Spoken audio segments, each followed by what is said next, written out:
If you like the story, you can support the author on Patreon. Link is in the description. Additionally, if you would like to request novels and access my Google Drive where I have 200 plus audiobooks, then you can join my Patreon. Link is also provided in the description. Chapter 41, Skiddo. As the saying goes, everything was ready except for the east wind. The black truffle milk porridge that could improve milk quality was ready, all that was missing was a milk-producing Pokémon. Let's not talk about Miltank for now. One reason was that after building the salt shelter, Naoki had little money left, and he needed to save some to buy another batch of crop seeds. The second reason was that the Pokémon shelter wasn't repaired yet, so there was no place for Miltank to live. This domesticated, milk-producing Pokémon had certain requirements for its living environment.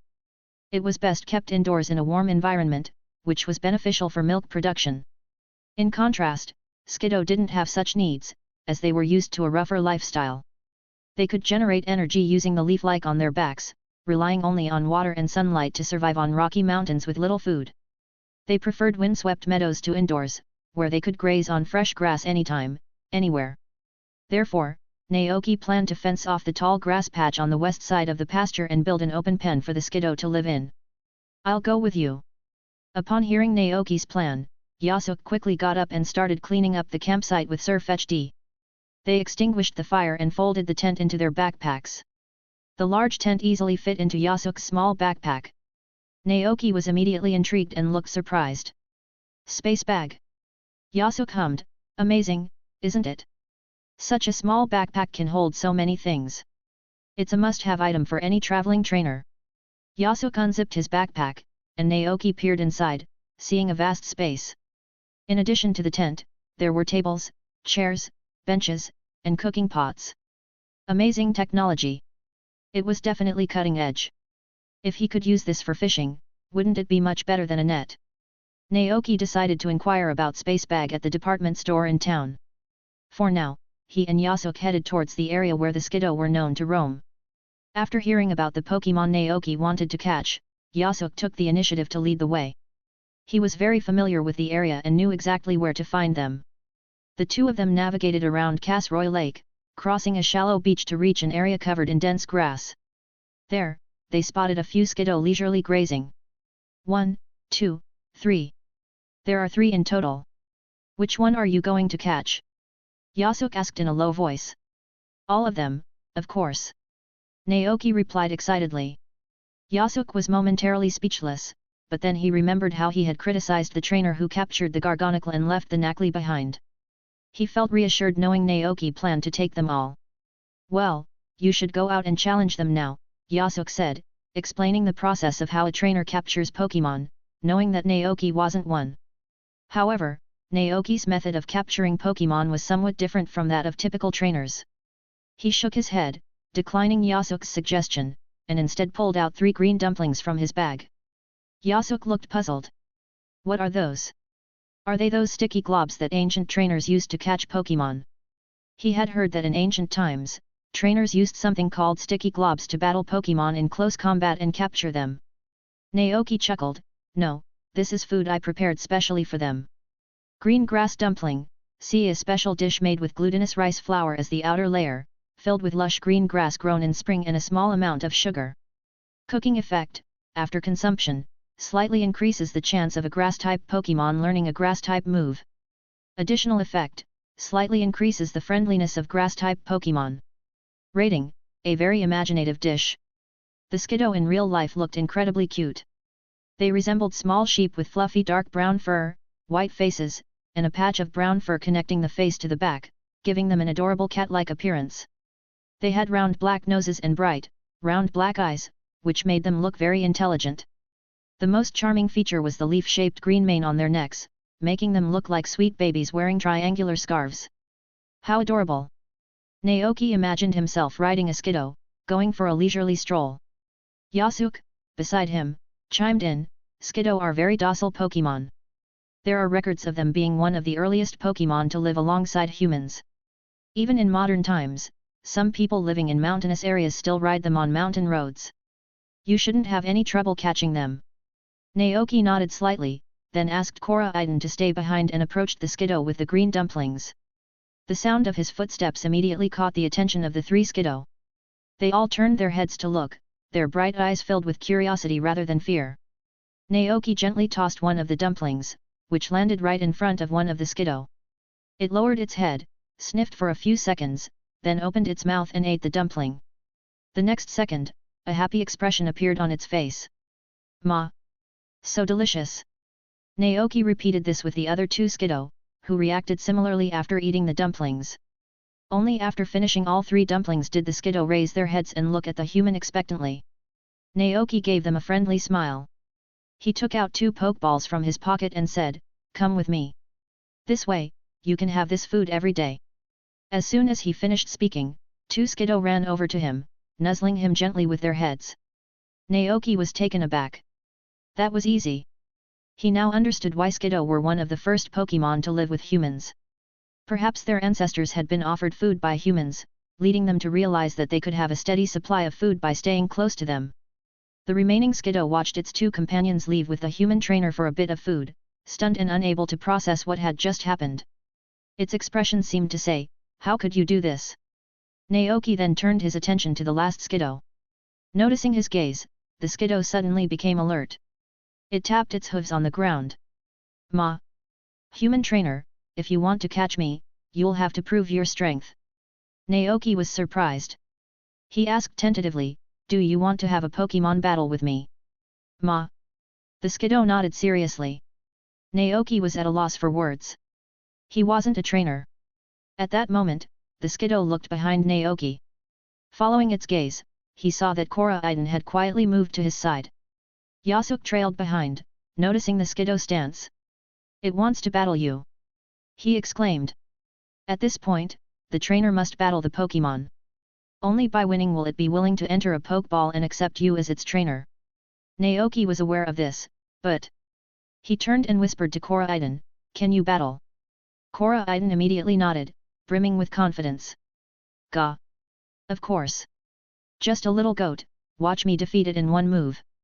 Naoki had a bad feeling. Seeing Koraiden's confident demeanor, he feared that if Koraiden charged with full force, the Skiddo might be seriously injured. "Don't use all your strength," he urged Koraiden. "Be gentle." "Gah!" Koraiden blinked, thought for a moment, and seemed to understand Naoki's meaning. It patted its chest with its large paws, confidently assuring him. "Gah! Leave it to me." With that, it transformed into its aggressive battling form and stood opposite the Skiddo. Chapter 42, New Members of the Ranch. With Koraiden entering the scene, the battle for recognition officially began. The Skiddo bleated, its eyes focused and its body lowered slightly. 2 long, curved vines, like whips, shot out from its body. "Gah!" Remembering Naoki's words, Koraiden symbolically extended one of its claws. A vine coiled around its wrist like a snake. Then, the Skiddo suddenly exerted force. "Baa!" The vine wrapped around Koraiden tightened rapidly. This was the Skiddo's signature move, using Vine Whip to ensnare its opponent, then lift it into the air and throw it to attack.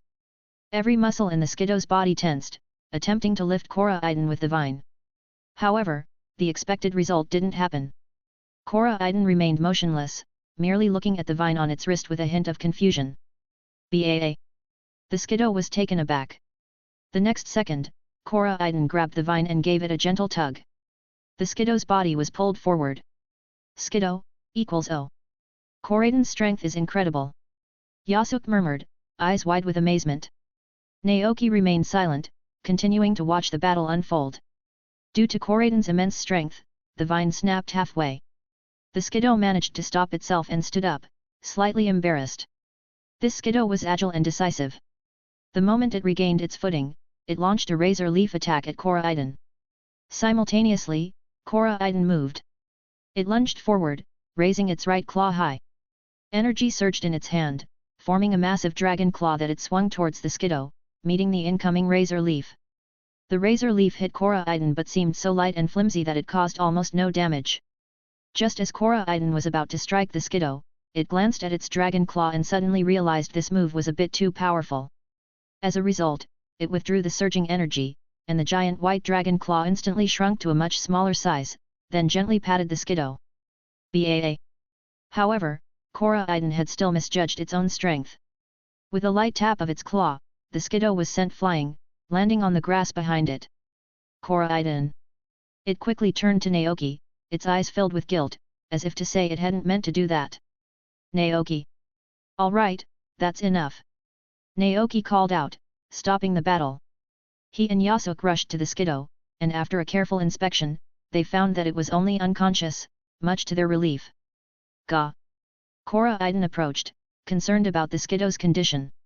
Seeing its worried expression, Naoki reassured it, "It's okay, it just fainted. Don't worry." Yasuke chimed in.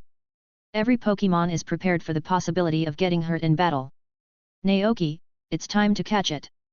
Naoki nodded, took out an empty Pokeball from his pocket, and gently placed it on the Skiddo's forehead. In an instant, the Skiddo's body transformed into a red light and was drawn into the ball. The Pokeball shook briefly, then became still. Having successfully captured the Pokémon, Naoki opened the Pokeball again, releasing the Skiddo. Stimulated by the capture, the Skiddo had regained consciousness. Its demeanor towards Naoki had changed, becoming much more docile. "Ma," it bleated, acknowledging the human strength and accepting him as its trainer. "Please take care of me from now on." Naoki smiled and patted the Skiddo's head, then took out some Oran berries from his backpack and fed them to the Pokémon. Seeing the food, the other two Skiddo eagerly approached. Naoki took out 2 more berries and fed them as well. After they finished eating, he took out 2 more Pokeballs and captured them. The 2 Skiddo didn't struggle or resist at all. The Pokeballs shook briefly before falling silent. Observing this, Naoki couldn't help but think that the Pokeballs were shaking because the Pokémon inside were turning over. "You come back too." Naoki placed the last Skiddo into a Pokeball, then stood up and looked at the shimmering Casroy Lake in front of him. It was already evening, and the setting sun's glow painted the entire lake a beautiful hue. A gentle breeze blew, and Yasuke suddenly felt refreshed. He took a deep breath and asked, "Are there any other Pokémon you want to catch?" "Tropius," Naoki replied, but then quickly realized he had perhaps collected too many too quickly. 5 Knackley and 3 Skiddo, a total of 8. The facilities at the ranch weren't complete yet, and taking in too many at once would be overwhelming for him to handle. After a moment of thought, Naoki decided to settle the Skiddo and Knackley before considering anything else. "Actually, never mind," he shook his head. "What's wrong?" Yasuke asked. Naoki explained, "My ranch is just starting out, and I can't take care of too many Pokémon yet." Yasuke understood, smiling, "I see. In that case, you won't have anyone to guide you the next time you come here." Naoki, having barely rested these past few days due to the hectic work, stretched his neck and wrists. "Where are you heading next?" he asked. "Me? I might go to the Kanto region." Yasuke replied. "I've become interested in Pokémon like Dragonite. I heard that Dragonite culture is popular in Kanto and Johto, so I plan to visit those regions." "Kanto?" Naoki mused. "That's a great place too." "Yeah." Yasuke nodded and asked, "It's getting late. You should be heading back to the ranch now, right?" Naoki extended an invitation, "Would you like to visit my ranch sometime?" Yasuke looked slightly embarrassed. "Not yet. There's still an area of Casroy Lake I haven't explored. I want to document the Pokémon there before I leave." "All right," Naoki nodded with a smile. "You're welcome anytime." He mounted Koraidon, waved goodbye to Yasuke, and turned to head back to the ranch. "We have the milk-producing Skiddo and the salt-producing Knackley. The next step is to find a place for them to live and provide them with food," Naoki planned in his mind. Just then, he suddenly remembered something. He hadn't caught a Pokémon that could use Rain Dance and Water Gun on this trip. Naoki thought of the Dragonite gazing at the moon on the clifftop. He decided to go back one last time that night. If the Dragonite still flew away at the sight of him, it would mean it truly didn't want to be disturbed, and he would stop bothering it. Chapter 43, Milking. At 5 in the evening, Naoki returned to the ranch with the Knackley and Skiddo. The construction team, busy building the salt shelter, hadn't left yet. Zack's truck was also parked in front of the ranch, and his crew was standing in front of the salt shelter, observing construction work. Cora was the first to notice Naoki's return. She pointed and said to Zack, "He's back." Zack turned around, laughed heartily, and said, "Finally back. Do you have anything to sell today?" Yes. Naoki and Koraiden walked to the lake and together pulled up the fishing net. Suddenly, all the fish in the lake were lifted into the air. Wow! That's a lot! Zack was surprised, then walked over and started weighing the fish. While writing in his ledger, he said to Naoki, who was waiting beside him, "By the way, Naoki, the news of your successful fishing has spread throughout the entire Cascarafa market. A seafood restaurant in town heard about it and wants to partner with you, ordering fish exclusively from you.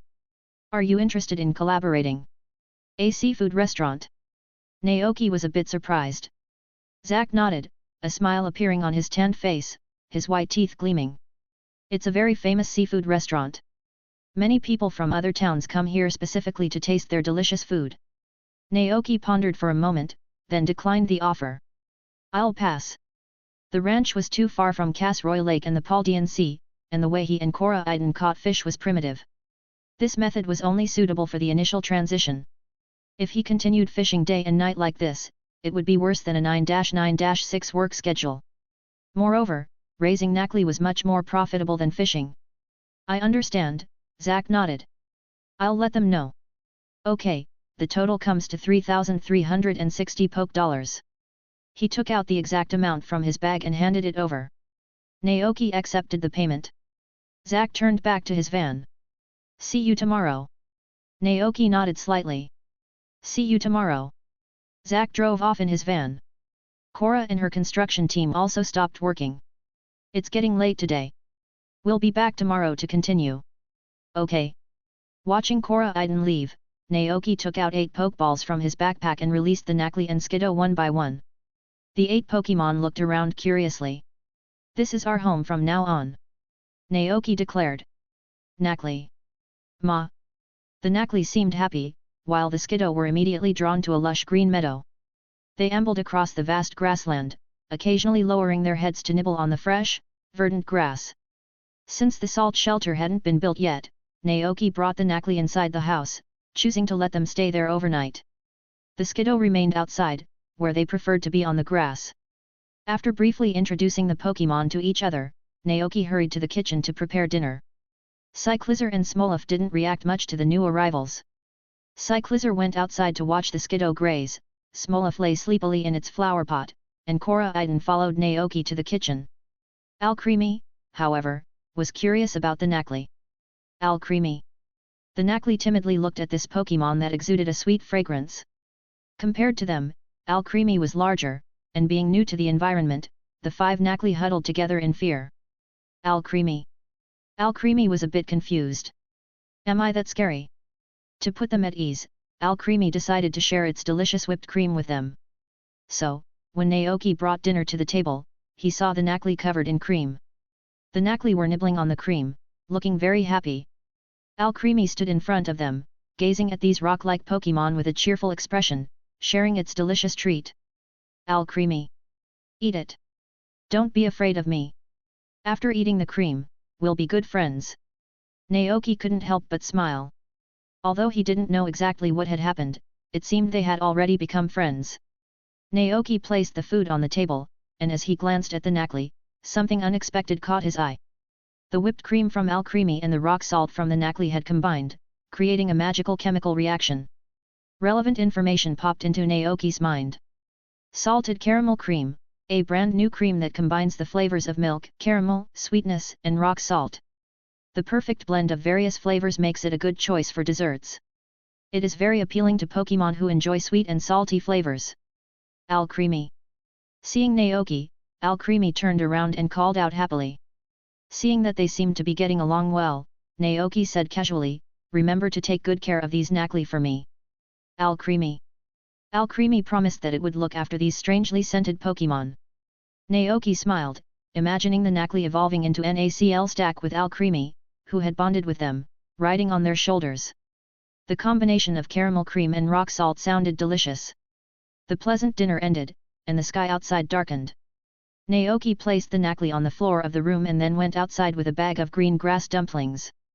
Smelling the familiar aroma, the 3 Skiddo immediately gathered around and started eating the dumplings Naoki had prepared for them. Naoki circled them, then crouched down and carefully examined their bodies. He found traces of milk-producing glands in the wool beneath their bellies. As expected, Skiddo can also produce milk, Naoki murmured to himself. Like Miltank, they could use the move Milk Drink. This move was originally exclusive to Miltank, allowing them to drink their own milk during battle to restore a large amount of health. Later, Skiddo could also learn this move. He just couldn't understand why they drank cow's milk instead of goat's milk. This group of wild Skiddo hadn't received any systematic training, and Naoki was unsure about their attitude towards milk production. After pondering for a moment, Naoki pointed to the milk-producing glands of one Skiddo and asked, "Can I touch this? Can I try to get some goat milk from here?" Immediately after asking, Naoki felt a bit awkward. But the Skiddo didn't seem uncomfortable. It looked down, a confused and puzzled expression on its face. In its understanding, only baby Skiddo, who were still growing, drank milk. The trainer wanted its milk, but the trainer wasn't a baby, was he? Chapter 44, A Dragonite's Wish. Baa. The Skiddo let out a confused bleat. The other two Skiddo also looked over in puzzlement. Naoki felt a bit embarrassed. Fortunately, at that moment, a metaphorical light bulb appeared above the head of one of the Skiddo, and it seemed to have a sudden realization. Baa. Maybe the trainer wants to give the milk to other Pokémon on the ranch. Skiddo could produce a lot of milk, and if there were baby Skiddo that needed it, they would provide it. If there were no baby Skiddo, they would store it temporarily. Therefore, the three Skiddo remained indifferent to Naoki's request. "Ma want milk? I'll give it to you. You're our trainer, and you feed us such delicious food." Naoki looked at the Skiddo, still a little puzzled. He asked tentatively, "Are you willing to share your milk with me?" Baa. The Skiddo nodded in unison.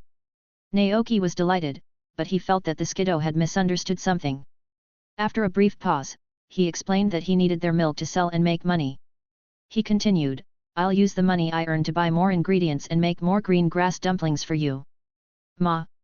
The Skiddo looked confused, as if asking how much more he would make. Naoki thought for a moment and replied, "A lot. You won't be able to finish it in your lifetime." Baa. Upon hearing this, the Skiddo's eyes gleamed with excitement, as if they were eager to offer all the milk in their bodies right now in exchange for the dumplings. Naoki chuckled. "That won't be necessary." He sighed in relief and said to the Skiddo with a smile, "Then it's settled." The Skiddo would provide him with milk, and he would be responsible for feeding them for their entire lives. They had made a pact of mutual support. Late at night, the vast pasture was shrouded in darkness. The Skiddo yawned and lay down on the meadow, flattening a large area of grass as they quickly drifted off to sleep. Inside the wooden house, the Nakli, having eaten their fill, snuggled up to each other and fell into a deep sleep. Naoki stood at the door, gazing at the Pokémon in the room, a slight smile on his lips. The ranch was becoming more and more lively. "You should get some rest too," Naoki said to Cyclizar, who was standing nearby. "I have to go out again tonight, so don't wait up for me. Go to bed." Cyclizar. Cyclizar nodded obediently. Naoki patted its head, gently closed the door, and rode Koraiden towards Casroy Lake. Following the path he remembered, Naoki arrived at the top of the cliff once again. Even before getting close, he could see the familiar figure. Dragonite was still sitting there, lost in thought, gazing at the moon with a forlorn expression. Koraiden landed softly, and Dragonite, hearing the sound, turned around. Naoki expected the Dragonite to fly away like it had in previous days, but to his surprise, it didn't leave. It simply remained seated, motionless. Looking closer, Naoki noticed that the Dragonite seemed to have more visible scars on its body compared to a few days ago, looking quite battered. Was it injured? Naoki instinctively took out an Oran berry from his backpack and offered it to the Dragonite. Dragonite blinked, looked down at the berry in the man's hand, then back up at him. "Eat it," Naoki encouraged. "It'll help your injuries heal." Roar. Dragonite sighed softly, declining Naoki's kindness, and closed its eyes again. Undeterred, Naoki sat down next to Dragonite with Koraiden and gazed at the moon alongside it. "Is something troubling you?" Roar. Dragonite lowered its head. "Gah! Did you come here because that Dragonite despised you for being weak?" Koraiden suddenly asked. Hearing this, Dragonite raised its head sharply, a surprised look on its face. Roar. "How did you know?" "Gah! I just know." Koraiden tilted its head, deliberately keeping the question vague. Dragonite sighed again. Roar. It was true. It was a very weak Dragonite. Due to its clumsy nature, other Dragonite were able to learn many powerful moves as they grew, but it couldn't. As it matured, Dragonite gradually accepted this reality, but not long ago, it had fallen in love with another Dragonite. That Dragonite had rejected it because it couldn't use Dragon Tail. Dragonite felt heartbroken and came to this lonely spot every day to brood. Earlier that day, it had tried to train itself by battling other Dragonite, but instead of becoming stronger, it ended up getting injured. Thinking of this, Dragonite couldn't help but sigh again. Naoki watched with curiosity as Koraidon communicated with Dragonite. Being human, he couldn't understand their conversation, but from Koraidon's demeanor, it seemed they were communicating quite effectively. Koraidon then asked, "Ga, have you ever thought about finding a human trainer to help you become stronger?" Dragonite blinked, confused. Roar. A human trainer? What's that? Koraidon explained, "Ga. They're humans who can help Pokémon become stronger, evolve, and learn new moves." Dragonite's eyes widened in disbelief. Roar. Could I do that too? Koraidon nodded confidently. Ga. Dragonite was excited and asked quickly, Roar. Where can I find one? This guy is so naive. Koraidon felt a bit tired and turned to look at Naoki. Dragonite followed its gaze and then asked hopefully, Roar. Is he a trainer? Koraidon nodded. In the next moment, Dragonite stood up excitedly. Naoki was stunned, and then Koraidon used its claws to retrieve a Pokeball from his pocket. Naoki was confused.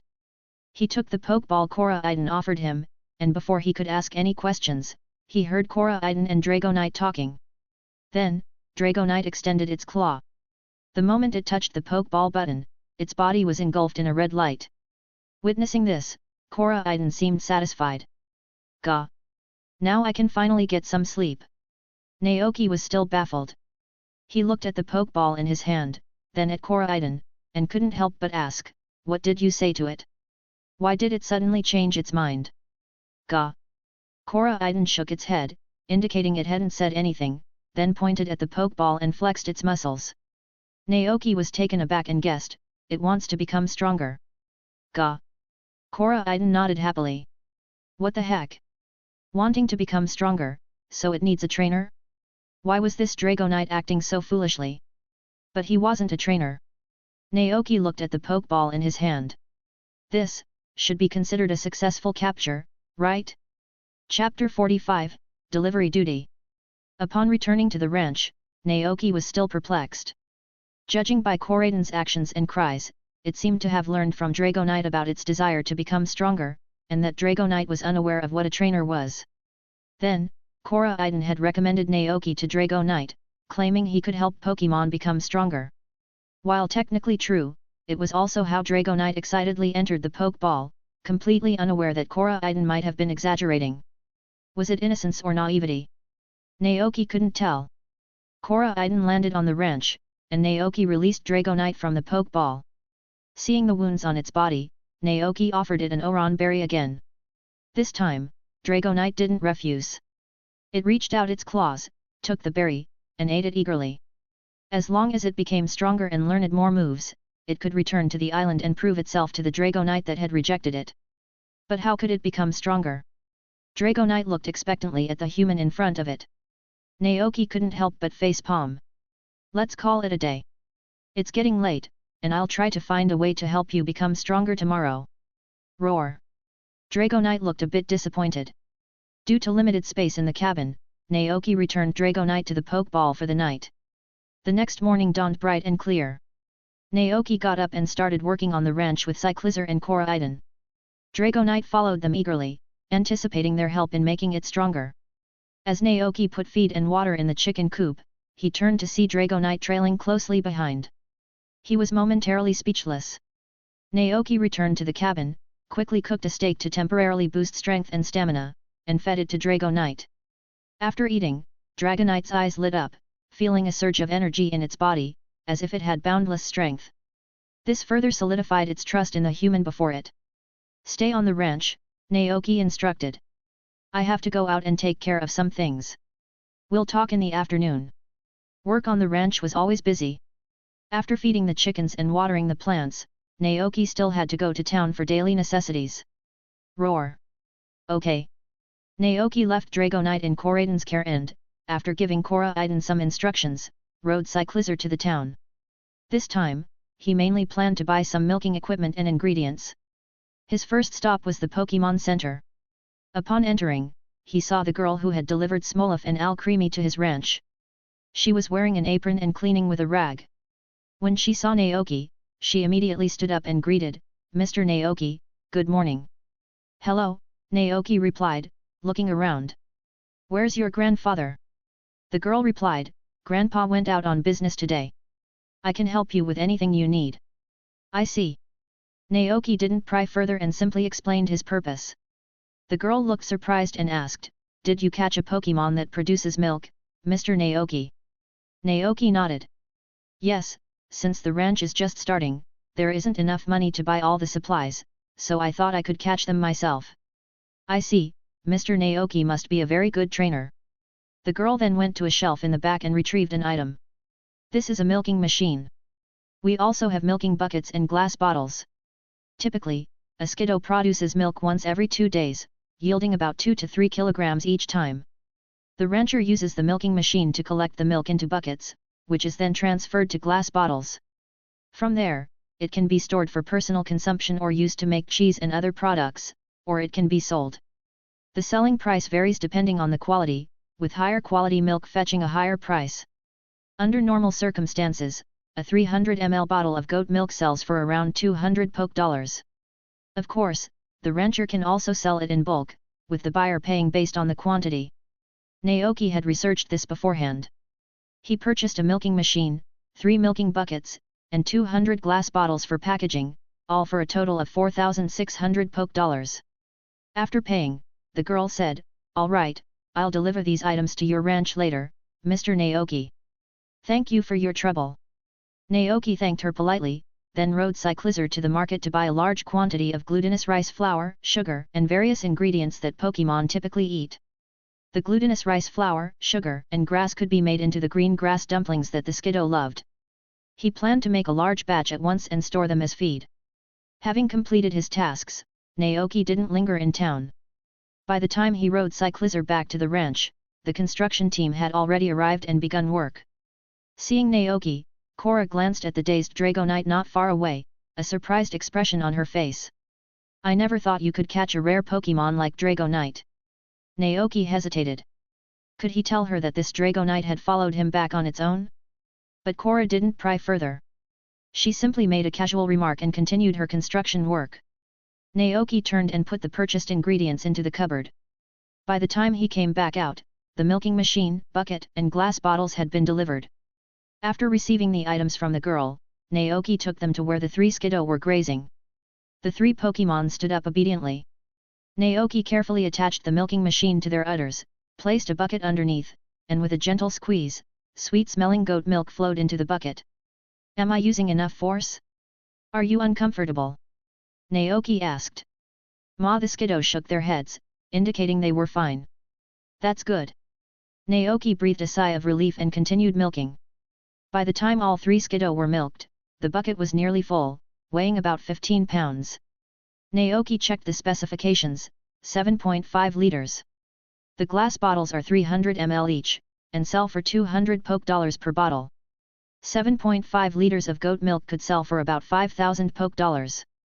Naoki quickly calculated the potential profit from goat milk in his head. 3 Skiddo yielding 5,000 Poké every 2 days, that's 75,000 a month. A fortune. Naoki felt overjoyed. The ranch finally had a stable income source. He immediately carried the milk bucket back to the cabin, remembering the elderly woman who had inquired about milk a few days ago. He took out his ledger, found her phone number, and called her using the video phone. After a few rings, the call connected, and Naoki asked, "Hello, Mrs. Dantes, this is Naoki Ranch. We have fresh goat milk now. Are you still interested?" Hearing this, Poggio Dantes on the other end of the phone sounded surprised and hurriedly said, "Yes. Thank you so much. Thank you very much." After a brief conversation, Naoki learned her needs and address. Customer name, Poggio Dantes. Request, 2 bottles of fresh goat milk every morning, willing to pay 500 Poke dollars per bottle. Address, 308 Lanhai Street. 1 bottle for 500, 2 bottles for 1000. The normal market price is 400 for 2 bottles, which is 600 more in total. The price is outrageous. Even Naoki, the seller, felt it was a bit excessive. Perhaps they really needed it urgently. After some thought, he decided to sell it at the normal price and charge a maximum of 100 Poke dollars for delivery. Besides, there was another problem. Who would deliver the milk to town every day? Naoki pondered. Just then, a voice came from behind him. Naoki turned around and saw Dragonite flying towards him with eager eyes, as if asking when it could start training to become stronger. Naoki smiled. Well, it's you. A plan formed in his mind. I've figured out a way to help you train. Dragonite's eyes lit up. Roar. Help me deliver the milk. Naoki patted its shoulder and explained the job in detail. After hearing this, Dragonite looked puzzled. Could I really become stronger this way? Naoki fibbed. Oh yes, delivering goods is not as simple as you think. You need to master your flying skills during delivery. Doing this consistently will help train your body, make you stronger, and also build your perseverance. Dragonite, roar. Chapter 46, Learning Through Delivery. At noon, after preparing lunch for all the Pokémon, Naoki began making green grass dumplings using the glutinous rice flour he had purchased and grass clippings from the ranch. Wearing a dirt-resistant gray apron, he worked at the chopping board, surrounded by washed and chopped grass and simmering syrup. Under Naoki's skilled hands, balls of glutinous rice were transformed into round cakes. Green grass dumplings, unlike traditional feed, couldn't be stored for long periods. So, Naoki planned to make enough for about a week at a time, waiting until the Skiddo finished them before making another batch. The afternoon sun streamed through the window as Naoki's hands became coated in glutinous rice flour. In the pasture outside, Alcremie and Smolov played with the Knackly, the Skiddo lounged on the grass, Koraidon and Dragonite murmured to each other, and Cyclizar rested in the shade under the eaves, drowsy. Hearing the sounds from outside, Naoki felt a sense of contentment with this peaceful life.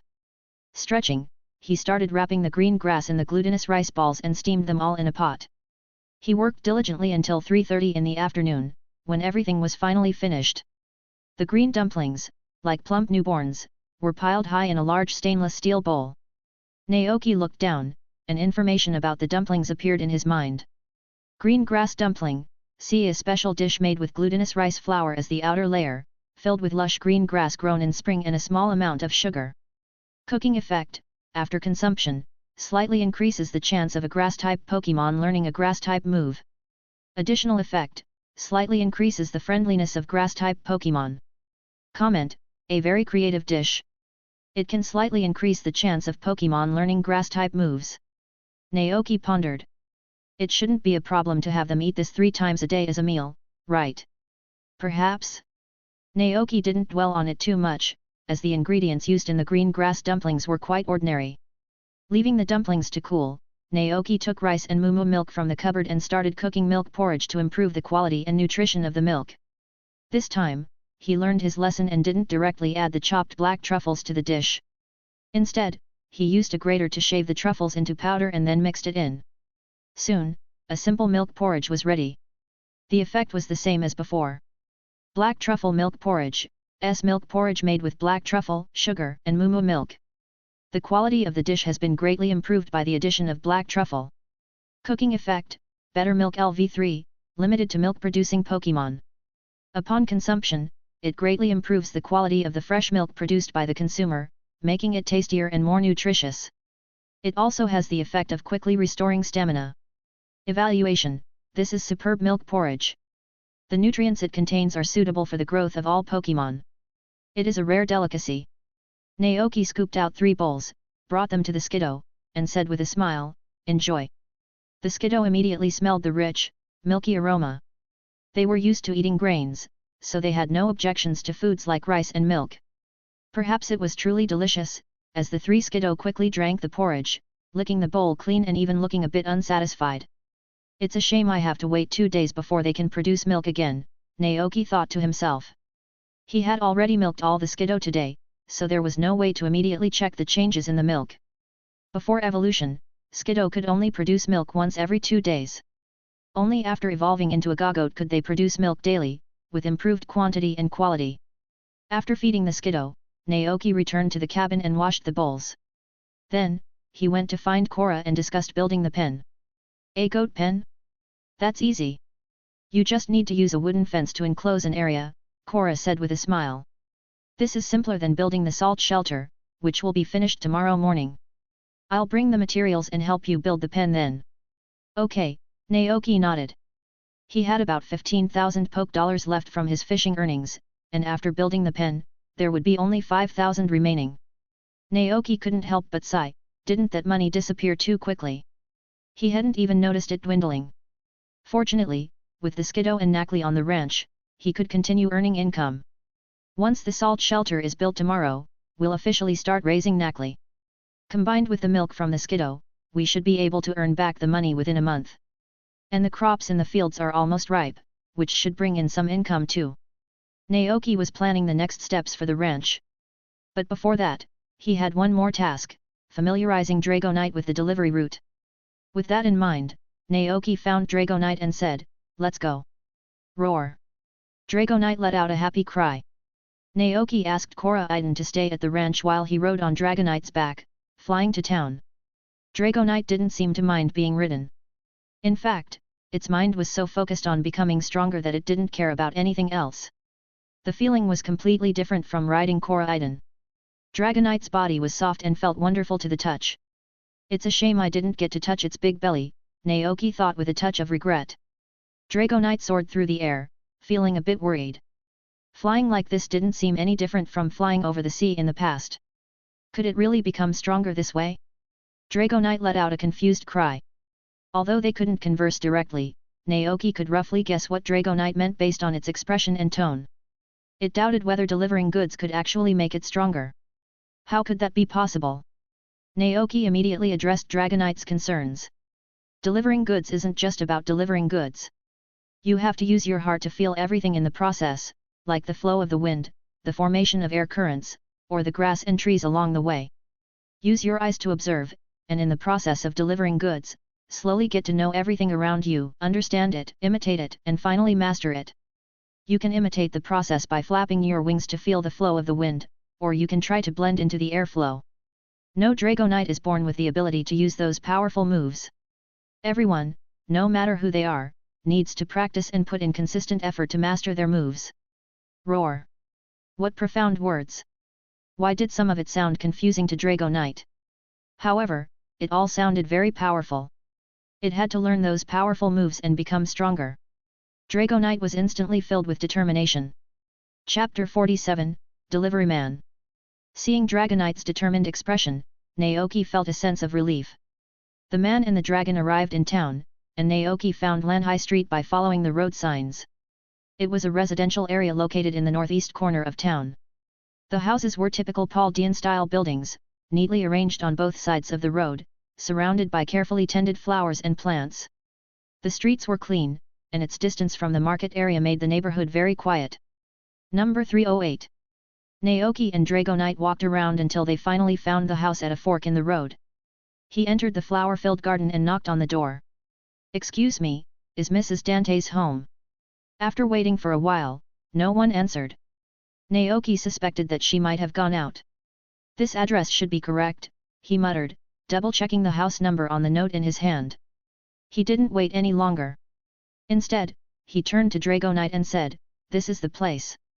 Can you remember the route?" Dragonite nodded. Roar! "Very good," Naoki said, nodding. It was getting late, so he and Dragonite left. However, Naoki didn't return to the ranch immediately. Instead, he went to the general store in town and bought a small red shoulder bag. He put the bag on Dragonite, and suddenly, a Dragonite deliveryman with a red satchel appeared before him. "Not bad," Naoki nodded in satisfaction, circling Dragonite twice before riding it back to the ranch. The next day, Naoki woke up early and prepared breakfast for all the Pokémon. After they ate, he placed 2 bottles of milk into the red bag Dragonite carried. "Do you remember the route?" Naoki asked. Dragonite looked down at the 2 bottles of milk and nodded innocently. Roar! "Then let's go." Naoki said. Deliver these 2 bottles of goat milk to the owner of that house. After receiving the instructions, Dragonite took off into the sky with the milk, heading towards the town. Naoki watched it go, realizing he couldn't deceive Dragonite forever. After all, Dragonite was a very intelligent Pokémon. If it found out it had been tricked, it would probably be very angry. So, Naoki turned and went back to the cabin, secretly preparing food for Dragonite that would help it become stronger and learn new moves. The question was, what kind of food could have that effect? Naoki fell into deep thought. At 3:08 Lanhai Street, Poggio Dantes woke up early to help her ailing husband with his daily washing. The elderly man in bed had grey hair, a frail body, and appeared very weak. Seeing her husband's unhappiness, Poggio comforted him, "I've found a ranch with goat milk. Don't worry, everything will be all right." The old man coughed twice, took a deep breath, and said with a grateful expression, "Thank you for your hard work all these years." Poggio shook her head gently. "It's nothing to speak of." She was about to say something else when she heard a knock at the door. Her eyes lit up, and she said to her husband, "It must be the goat milk delivery." She quickly got up and opened the door. Standing before her was a 2-meter-tall Dragonite with a round body and a small red bag slung over its shoulder. Poggio was stunned. Dragonite stood at the door, gazing at the old woman with its large, bright black eyes. It remembered Naoki's instructions and, with its large paws, took out 2 bottles of goat milk from its bag, offering them to her. Roar! Poggio finally snapped out of her shock. She looked at the Dragonite in disbelief, her voice trembling as she asked, "Are you here from Naoki Ranch to deliver goat milk?" Roar! Dragonite nodded slightly. Poggio's eyes widened in amazement. Oh my goodness! Someone was actually using a Pokémon like Dragonite to deliver milk. That was an incredibly rare and valuable Pokémon. Usually, people used Wingull or Pelipper for deliveries. This was far too extravagant. The only word that came to Poggio's mind was extravagance. She took the goat milk from Dragonite's claws, still in a daze. As Dragonite turned to leave, she finally came to her senses and called out, "Wait a minute." Dragonite turned back, confused. Roar! I haven't paid you yet. Poggio quickly took out the payment she had prepared from her pocket. She wanted to place the money in Dragonite's claws, but remembered that Dragonite had simply flown away before without taking the money. So, she carefully placed the money in the small red bag on its waist and zipped it up. "Make sure to hold onto this money." Roar! Only then did Dragonite remember that it had almost forgotten this important detail. On the way here, its mind was preoccupied with Naoki's advice, observing the flowers, plants, and trees along the way, hoping to glean strength from them. Now that the delivery was complete, it was time to leave. Dragonite turned around, soared into the sky, and began its return to the ranch. Only after Dragonite's figure disappeared did Poggio Dantes go back inside and recount the experience to her husband. "It's truly amazing that Naoki Ranch, which just reopened, is using a Dragonite to deliver milk." The old man lying in bed was also surprised to hear this. They had both been traveling trainers in their youth, so they knew how rare Pokémon like Dragonite were. Dragonites were powerful, adorable, kind-hearted, and could carry trainers across vast distances over land and sea. Several decades ago, there had even been a Dragonite craze in the Paldea region. Countless people dreamed of catching a Dragonite, but this Pokémon was so rare that it was difficult to find even after traveling all over Paldea. And now, such a Pokémon was being used to deliver milk. If those trainers knew this, they'd be green with envy, the old man said wistfully. Although his body was old and frail, deep down, he still held on to the dreams of his youth as a trainer. He had met his Pokémon partners during his travels and also met a girl who was also a trainer. That girl was now his wife. "Well, I should go prepare breakfast," Poggio said with a faint smile, anticipation in her voice. "After you drink this, you'll feel much better." Meanwhile, back at the ranch, Naoki and Cora stood in front of a newly constructed building. "The salt shelter is finished. Come take a look," Cora said. Naoki nodded. He had been busy developing new dishes when Cora called him to inspect the shelter, so he paused his work and came over to check it out. The salt shelter looked very different from the chicken coop. While the coop was made entirely of wood, the shelter was constructed with stone and concrete. The overall style of the building mimicked a natural cave, with some rocks placed in the corners as decoration. Upon entering, Naoki immediately noticed a transparent, plastic-like film laid on the ground. It felt slightly hard to the touch. Korra explained, this is a collection membrane. When the Nackly move around here, the rock salt they shed from friction will be collected on it. You simply need to pull out the membrane to gather a large amount of rock salt. Naoki nodded in understanding. Korra smiled slightly and continued, now, I'm going to build a pen for your Skiddo. You can use this opportunity to bring the Nackly here to familiarize themselves with their new environment. Chapter 48, Mastering Dragon Tail. Compared to the salt shelter and the chicken coop, the construction of the goat pen was much simpler. Skiddo were intelligent Pokémon that knew what to eat and what not to eat, so there was no need to confine them like ordinary livestock. Therefore, the pen was designed with a semi-open structure, featuring a special entrance without a door for them to come and go as they pleased. An open awning was built within the fenced area, providing ample space. Not only could it accommodate the 3 current Skiddo, but it could easily house 3 more. The pen included feeding and watering troughs, and the floor was covered in a thick layer of hay. When it rained, the Skiddo could enjoy the fresh grass dumplings while taking shelter under the awning. Soon, the pen was completed. Korra put away her tools, stood up, and said, it's done. Are you satisfied? If not, I can help you rebuild it. It's fine, it's perfect, Naoki nodded and turned to the 3 Skiddo watching from nearby. What do you think? Ma. The Skiddo seemed quite content with their new home. Compared to the wide-open wilderness, this semi-enclosed pen and fence offered them a sense of security. They no longer had to worry about being attacked from all sides by other Pokémon, as they might be in the wild. The 3 Skiddos bleated happily, walked around the pen, and then lay down on the hay, looking very comfortable. Korra walked up to Naoki and said with a smile, it seems they're quite happy with their new home. Indeed, Naoki agreed. No matter what kind of Pokémon, they all had a sense of territory. Unless they were very familiar with a place, they would rarely enter the territory of other Pokémon. Korra pointed to the grass inside the pen and said, once the Skiddo has eaten all the grass, you can buy some grass seeds in town. Just sprinkle them on the soil, and they'll grow on their own, even without watering. With the construction finished, Korra and her team left the ranch. Naoki retrieved the cooled green grass dumplings from the house and poured them into the Skiddo's trough, leaving them as dinner. He also filled the nearby water trough.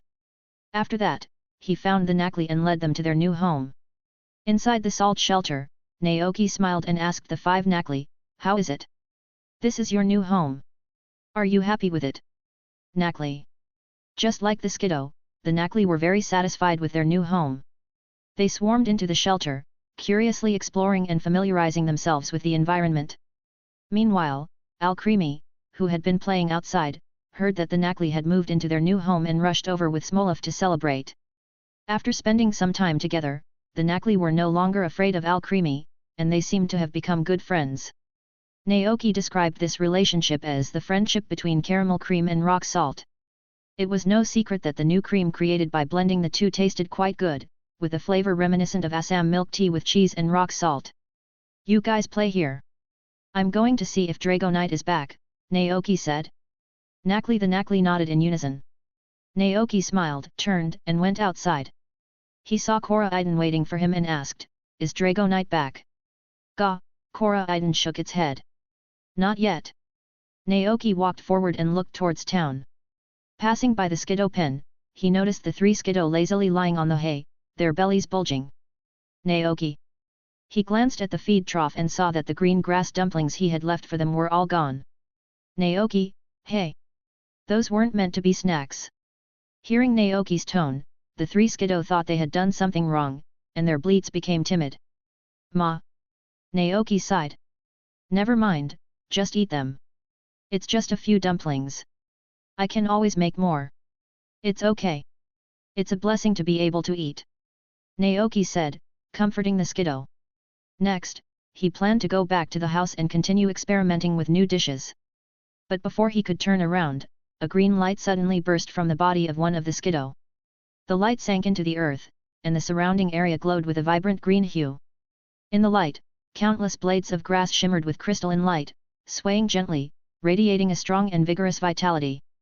A big question mark appeared above Naoki's head. Is that grassy terrain? Grassy terrain, a grass-type move that transforms the surrounding area into a grassy field for a short period. Pokémon on it will recover HP, and the power of grass-type moves will increase. Had the Skiddo learned grassy terrain? Naoki was surprised at first, but then he remembered the three of them had just eaten dozens of green grass dumplings. It was the effect of the dumplings. They had learned grassy terrain in just one day. If they ate them for over 10 years, Naoki couldn't even imagine the kind of moves they could learn. After all, grass-type moves included more than just Vine Whip, Razor Leaf, and Bullet Seed. There was also Frenzy Plant, Leaf Storm, Solar Beam. At that point, his concern wouldn't be whether the Skiddo would eat the dumplings, but whether it would be legal to ride them. Passers-by would probably be terrified if they saw it. It's okay, it's okay, it's okay, Naoki repeated to himself. As long as the Skiddo could continue producing milk, that was enough for him. With that thought, Naoki turned to leave. But before he could take 2 steps, he heard the cry of one of the Skiddo behind him. He turned around abruptly and saw a ball of dazzling light forming in the mouth of the Skiddo. The next second, the light transformed into a beam and shot out, instantly obliterating the newly built wooden fence. Naoki. Where the beam of light passed, no grass remained, leaving a scorched mark on the ground, as if the earth had been burned to ashes by intense sunlight. The Skiddo looked on innocently. Naoki took a deep breath, deciding not to interfere. He folded his arms and watched their display with amusement. Go on. Show me what else you've got. Ma. The Skiddo looked confused, as if unaware of what was happening. How did they suddenly learn a new move? Naoki thought, amused. If you keep this up, you could all form a group and debut. One Skiddo creates grassy terrain, another acts cute to distract the opponent, and the last one uses solar beam to attack while on the grassy field. The Skiddo didn't understand the concept of debuting as a group. Naoki didn't explain further. Instead, he found an axe, saw, hammer, wooden boards, and nails from the shed and began repairing the fence that had been destroyed by the solar beam. Just as he finished the repairs, Dragonite finally returned to the ranch. It had a small red bag on its waist and slowly landed beside Naoki. Naoki quickly stood up and asked, "How did it go?" Roar. Dragonite seemed a bit disappointed, as it hadn't learned any new moves. But it had successfully delivered the goat milk. Dragonite took out the money Mrs. Dantes had paid from its bag and gave it to Naoki. Naoki accepted the money and, seeing Dragonite's dejected look, suddenly felt a bit sorry for it. However, the food that could help Dragonite become stronger wasn't ready yet. After a moment of thought, Naoki asked, "Can you show me the moves you know now?" "Show you?" Dragonite thought for a moment, then began to demonstrate. It flew high into the air, spreading its wings wide, and swooped down. That must be the flying type move, wing attack, Naoki thought. For the second move, Dragonite opened its eyes wide, its gaze sharpening. Leer. Naoki raised an eyebrow. This was a move that used intimidation to lower the opponent's defense. However, Dragonite's cute and round appearance didn't seem very convincing. At least Naoki and Koraiden didn't feel scared, instead, they found it rather endearing. The third move involved Dragonite creating a whirlwind on the grass, but it wasn't very large. That move must be Twister. For the fourth move, Dragonite opened its mouth and unleashed a purple shockwave. Dragon Breath, Naoki recognized the move. He continued watching, but Dragonite remained still. "That's it?" Naoki asked, surprised. Dragonite lowered its head, looking dejected. Roar. It seemed this Dragonite's comprehension wasn't very high. Naoki took a deep breath and thought about how he would help a Pokémon learn moves if he were a trainer. Countless images flashed through his mind, scenes from the anime where Ash taught Dragonair, Dragon Dance, Greninja taught Lucario, and Claire taught a group of Pokémon Dragon Pulse. Most Pokémon moves were based on controlling the energy within their bodies and releasing it in the form of beams of light, storms, shockwaves, bubbles, and so on. That's right, it was about energy control. Koraiden was also a Dragon-type Pokémon. Although Naoki hadn't seen it in person, it likely knew quite a few Dragon-type moves. Moves like Draco Meteor and Outrage were too difficult for Dragonite. In comparison, Dragon Tail was much simpler. After a moment of thought, Naoki looked at Koraiden beside him and asked, "Koraiden, can you use Dragon Tail?" "Ga." Koraiden nodded. Naoki's eyes lit up. "Can you teach Dragonite, then?" Koraiden was hesitant. It knew how to use the move but had no experience teaching it. Seeing this, Naoki said, "It's okay, just demonstrate it for Dragonite." He then explained the principle behind the move. That was doable, Koraidon thought. Naoki turned to Dragonite and said, "Don't worry about the deliveries for now. I have another move to teach you." Hearing this, Dragonite's eyes sparkled. Roar! Naoki put aside the fence repairs and led Koraidon and Dragonite to an open space. "Watch carefully, Dragonite, and pay attention to Koraidon's demonstration," Naoki instructed. In the open space, Koraidon got into position. It transformed into its battling form, and a layer of purple light appeared on its thick tail. The next moment, Koraidon twisted its body, and its strong, sturdy tail swept forward. The surrounding air currents were disturbed, bending the grass on the ground. Dragonite watched intently. The demonstration finished, and Koraidon stepped aside. Naoki said to Dragonite, "Give it a try." Roar! Dragonite hesitantly stepped forward and began to mimic Koraidon's movements, swinging its tail, but failed. This disappointed Dragonite. Naoki stood by, arms crossed, comparing the two Pokémon's movements in his mind. Then, he asked, "Can you mobilize the dragon energy in your body?" Roar! Dragonite blinked and nodded. Dragon tail isn't just about swinging your tail. Koraidon's dragon tail is infused with dragon-type energy, Naoki explained.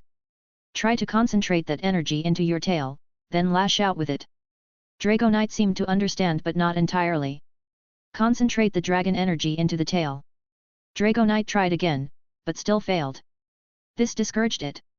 Seeing this, Naoki offered encouragement, "Don't give up. You need perseverance. Remember what I told you before."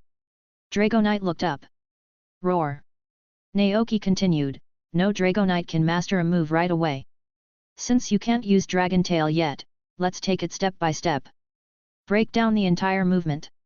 First, practice mobilizing the energy in your body and focusing it on your tail. Once you're proficient, move on to the next step. I see you can already mobilize the energy. With practice, you'll definitely be able to use Dragon Tail smoothly." Naoki's encouragement reignited Dragonite's fighting spirit. Roar! It stood there, concentrating, taking a deep breath, and began to mobilize the dragon energy within its body. Naoki watched for a while, then said to Koraidon, "You stay here and practice with Dragonite. I have other things to attend to." Ga! Koraidon nodded its large head in agreement. Naoki turned and walked towards the wooden house. Cyclizar was relaxing under the eaves, enjoying the cool shade. That spot had almost become its exclusive resting place. Seeing Naoki approach, Cyclizar stood up with a chirp. Naoki patted Cyclizar's head, and it followed him inside. They entered the kitchen, and Naoki was puzzled by the table full of prepared ingredients and seasonings. After a brief thought, he asked Cyclizar, "Cyclizar, do you have any favorite food? Something you particularly like to eat?" Both Cyclizar and Dragonite were dragon-type Pokémon, so its preferences could be a valuable reference. Chapter 49, Dragon Tail. Gaio Cyclizar chirped happily, expressing that it enjoyed anything Naoki made. Although he didn't understand Cyclizar's words, Naoki could roughly guess its meaning from its expressions and gestures. He playfully asked, "Even the spicy ramen?" Cyclizar's head drooped immediately. "Cyclizar. Just kidding." Naoki chuckled, patting Cyclizar's head. He then started seriously considering what kind of dish to make. Fried pork chops, sandwiches, steamed sea bass, glutinous rice dumplings, steamed eggs, cream of mushroom soup. He had made all of those before. With limited ingredients at home, Naoki could only create new dishes by combining existing ingredients differently. With this in mind, Naoki began experimenting. He randomly picked a few ingredients from the chopping board: fresh, tender pork tenderloin, eggs, and rock salt from the knackly. He wrapped the pork tenderloin in egg batter and fried it in a pan, used Alcremi's cream and Knackly's rock salt as fillings for glutinous rice dumplings, and used processed sea bass meat to make sandwiches. However, after working for a long time, none of the dishes seemed to have the effect of making Dragonite stronger. Fried tenderloin, C cooking effect, restores stamina.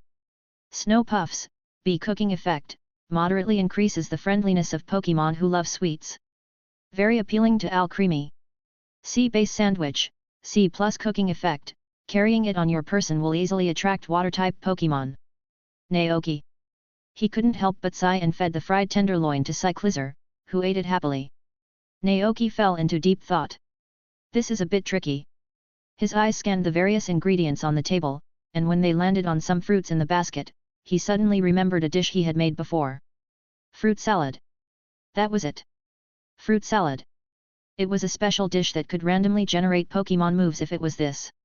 Excited by the idea, Naoki immediately took out the fruits, cut them into pieces with a knife, and arranged them on a white porcelain plate. Soon, a fruit salad was ready. Naoki looked down, and the information about the dish appeared in his mind. Fruit salad, see, this delicacy is made from various fruits. It combines the flavors of different fruits and is quite popular with some Pokémon. Cooking effect, skill refinement. After eating, one of the Pokémon's moves will change randomly. Evaluation, basic food, easy to make, a good choice for home and travel. If he fed it to Dragonite. Naoki imagined Dragonite mastering a whole bunch of moves, a happy smile on its face, excitedly snuggling up to him. But then, he envisioned a scenario where Dragonite forgot all 4 of its moves and ran away heartbroken. A gamble on luck. Naoki hesitated. He was well aware of the probabilities and nature of these types of games, so he was a bit hesitant to take the risk. The worst-case scenario after feeding it to Dragonite was that it would forget all 4 of its moves. If that happened, feeding it the fruit salad again would definitely result in it learning a new move. If he was lucky, Dragonite might even learn powerful moves like Dragon Rush, Draco Meteor, or Dragon Claw. But if it learned something like Tackle, it would be a waste of time. To him, it might just be a sunk cost, but Dragonite wouldn't understand that. If it was unlucky, it might even forget all 4 moves it had worked so hard to learn. Then, it would lose trust in him and run away heartbroken. No, I can't feed it to Dragonite yet. After careful consideration, Naoki decided to wait and see if Dragonite could learn Dragon Tail. He would build trust with it first and then use the fruit salad based on the situation. After all, he wasn't in a hurry, and there was still plenty of time. With that decided, Naoki packed up the remaining ingredients, took the snow puffs and sea base sandwiches to the salt shelter, found Alcremie and Smolov who were playing with the Knackley, and shared the treats with them. After they finished eating, Naoki collected the empty plates and returned to the cabin. He walked to the kitchen area to put away the dishes, and that's when he noticed that the fruit salad he had left there was gone. Naoki looked back at Cyclizer, who was not far behind, and asked, "Did you eat the fruit salad?" Cyclizer nodded, but seeing Naoki's expression, it couldn't help but worry if it had done something wrong. Naoki reassured it, "No, I'm not blaming you, I'm just asking." He then inquired, "Do you feel any different in your body? For example, have you learned a new move or forgotten an old one?" Cyclizer was initially confused, but soon its eyes lit up, and it stood up to demonstrate the move it had just learned. Purple dragon energy gathered on its tail. When the energy reached a certain point, Cyclizer swung its tail forcefully, creating a whoosh sound in the air. Although it didn't hit anything, judging by the action, it was a powerful move. Dragon Tail. Naoki raised an eyebrow. "Is this the move you just learned?" Cyclizer nodded. "Have you forgotten any other moves?" Naoki asked. Cyclizer nodded its head sideways. From that perspective, Cyclizer was quite lucky. Naoki nodded. "I see." In late January, in the 198th year of the Pokémon League calendar, the temperature in the Paldea region gradually warmed up. It had been 5 days since the salt shelter was built. After a 5-day interval, the breeding of Knackley and Skiddo was officially on track. This morning, after feeding the chickens, Naoki went to the salt shelter. After 5 days of the Knackley's constant movement, a layer of fine rock salt particles had accumulated on the collection membrane. Seeing this, Naoki's face lit up with the joy of a successful harvest. Cora Iden stood beside him, holding 5 Knackley. The 5 Knackley were stacked together, nestled comfortably in Coraiden's arms. Naoki and Cyclizer worked together to lift the collection membrane, gathering the rock salt and placing it into a sealed cloth bag. The Knackley, still in Coraiden's arms, watched curiously.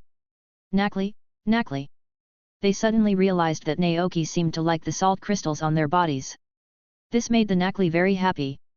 In their eyes, Naoki had not only rescued them from the dangerous wild but also taken good care of them. He had built them a safe new home and provided delicious food every day. They had also made new friends here, including the sisterly Alcremie and the quiet, gentle Smolov. This filled the Nakli with gratitude and affection. Witnessing this scene, one of the Nakli excitedly jumped off of Koraidon. Following its lead, the other 4 Nakli also climbed down. They ran towards Naoki, rubbing against him while making Nakli sounds. Chapter 50, Steady Development.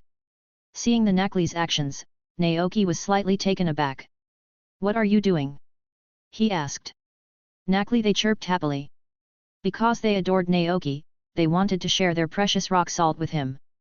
That's what the Nakli thought in their hearts. Naoki could guess what the Nakli meant. He remembered that this was one of the ecological habits of Nakli Pokémon. They willingly shared their precious salt with those they liked, which was why they were highly valued in the past. So, these 5 Nakli saw him collecting salt crystals and assumed he liked them very much, so they came over to share? Naoki was touched. He smiled and said, "Enough, enough. Just a little bit is enough." The Nakli would wear down if they kept shedding salt. Although there was no official record, Naoki figured that if they shed too much at once, it would likely strain their bodies. The Nakli blinked in confusion. "Nakli, Nakli. Was that enough?" Naoki crouched down, patted each of their little heads, and said, "I understand what you mean, but it's okay. Take your time. You're still young. You need to take care of yourselves so you can grow up healthy and evolve into strong NACL stack." Nakli, Nakli. The Nakli seemed to understand but not entirely. NACL stack. They knew that every Nakli would evolve into a NACL stack when it grew up. At that time, the NACL stack would be able to produce rock salt far exceeding what they could in their current state.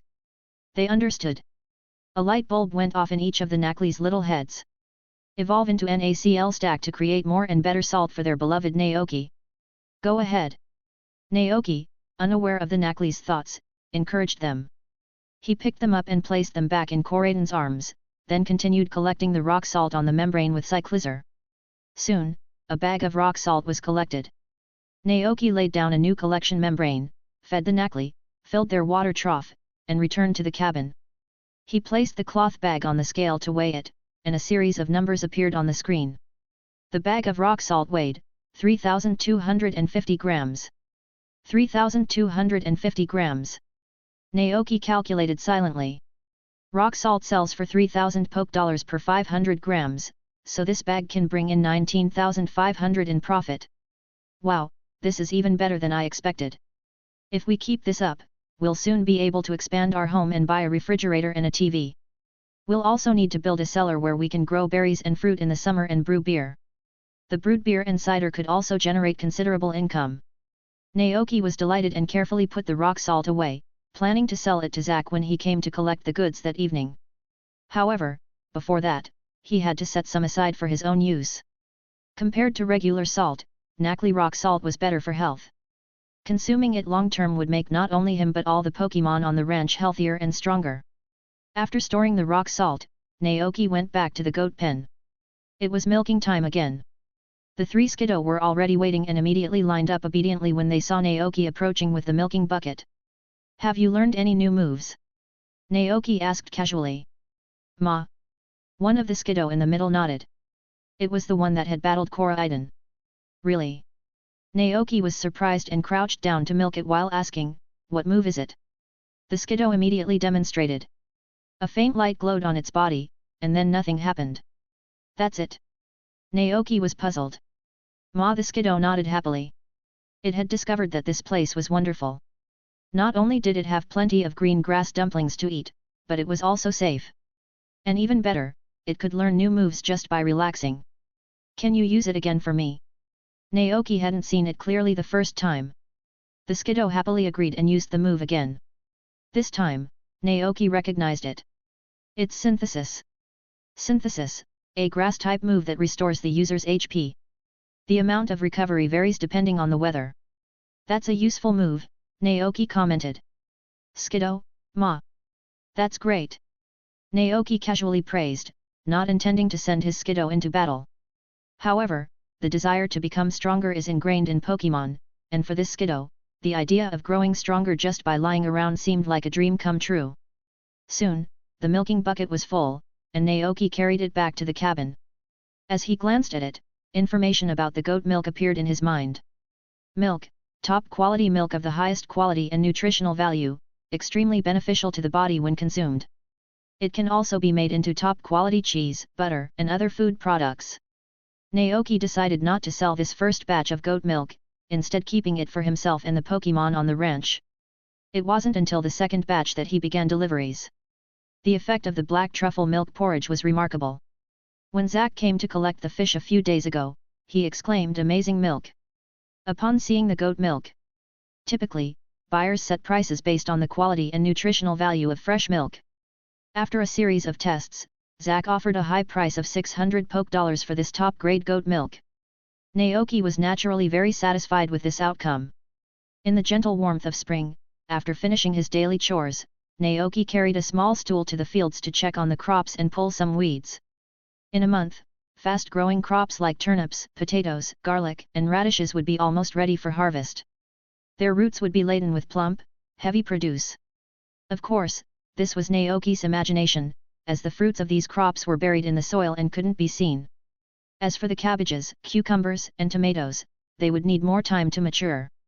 The fruit trees planted at the edge of the farmland had also grown, but they grew slowly. It would take until autumn for them to become large trees and bear fruit. At that moment, Dragonite, who had gone to deliver milk, returned. Its face was beaming with excitement. After landing, it looked around and finally spotted Naoki in the field. Dragonite came running over, its eyes sparkling with excitement. It stretched out its large, chubby paws and, before Naoki could react, embraced him tightly. Roar! Perhaps due to its obsession with becoming stronger, Dragonite hadn't been as affectionate towards Naoki as the Nakli and Alcremie had been since joining the ranch. Therefore, Naoki was surprised by Dragonite's sudden display of affection. "What's happening?" he asked. Dragonite looked incredibly happy. Roar! Naoki sensed something. "Did you learn Dragon Tail?" Roar! Dragonite nodded enthusiastically. It had been practicing Dragon Tail these past few days, following Naoki's instructions, even while delivering milk. It had finally succeeded in using the move, which further strengthened its belief in Naoki's guidance. Overwhelmed with joy, it rushed back and hugged Naoki, who had helped it learn a new move. "Congratulations!" Naoki was genuinely happy for Dragonite. Maybe this was what it meant to be a trainer, he thought. He took the opportunity to give Dragonite's big belly a few pats. "So soft. It feels so good." Naoki grinned. The bond between the man and the dragon grew stronger. Chapter 51, Dragonite Decision. Dragonite had never been happier. When it was young, no one had taught it, and it couldn't grasp those powerful moves on its own. It could only stand aside and watch the other Dragonites on the island show off their skills. It was known on the island as the dumb Dragonite. Although no one mocked it, Dragonite still felt sad. Especially since the Dragonite it admired was far more powerful. Therefore, every night, it would secretly leave Dragonite Island and go to a secluded place to be alone with its thoughts. Now, it had successfully learned Dragon Tail, increasing its move repertoire from 4 to 5. This was indeed something to celebrate. So, it began to wander around the pasture, proudly wagging its tail. The first stop was Cyclizar, who was resting under the eaves. Dragonite used Dragon Tail and said to Cyclizar excitedly, "Roar!" "Cyclizar!" Cyclizar looked puzzled, staring blankly at Dragonite. Then, its eyes lit up, as if it had realized something. It stood up and used Dragon Tail in the air. It had also learned this move. "Dragonite, roar!" Under Cyclizar's confused gaze, Dragonite turned and headed towards the goat pen. It was like a child who had aced a test and couldn't wait to share the good news with friends. The three Skiddo watched Dragonite's actions innocently. At first, they were a bit confused. But soon, the Skiddo seemed to understand. They had also learned many new moves. The Skiddo began to showcase their newfound skills. Grassy Terrain, Synthesis, Solar Beam, Vine Whip, Razor Leaf. Green light enveloped the entire pen. Thick beams of sunlight swept across the sky. Green vines danced gracefully, and emerald leaves fluttered like snowflakes. The once ordinary pen had transformed into a glamorous stage. The solar beam became a moving headlight, Vine Whip transformed into wires, and Razor Leaf turned into snowflakes from a machine. The three Skiddo became top models, showing off their moves in the dazzling light. Amidst the bleeding sounds, Dragonite was dazzled. Meanwhile, Naoki, busy in the field, saw Dragonite running back after a while, still wearing the small red bag around its waist. Roar! Naoki was surprised. What's going on? Roar! Dragonite pointed sadly at the Skiddo, then at itself. Naoki was confused and made a wild guess. Did the Skiddo bully you? Dragonite shook its head, then demonstrated Dragon Tail again, ending with a triumphant roar. Naoki understood. Now that you've learned Dragon Tail, do you want to learn other moves? Roar! Dragonite nodded eagerly. I see. Naoki began to ponder what other moves would be suitable for Dragonite to learn. At that moment, he remembered the fruit salad he had made earlier. He had been hesitant to give it to Dragonite before, worried that its friendship level wasn't high enough and it might forget its existing moves, thus losing trust in him. But now, looking at Dragonite's eagerness, he felt it was the right time. After a brief consideration, Naoki presented the choice to Dragonite. I have a very special way of teaching you new moves. Dragonite's eyes lit up with anticipation. Roar! Naoki continued, but this method isn't entirely safe. It might make you forget the moves you already know, or it might help you learn new ones. Roar! Dragonite hesitated upon hearing that it might forget its moves. Naoki didn't try to persuade it, patiently waiting for its decision. Dragonite's mind flashed back to its life on the island and the impressive moves the Skiddo had just displayed. After a while, it finally made up its mind. Roar! You want to try it? Naoki asked. Dragonite nodded. All right.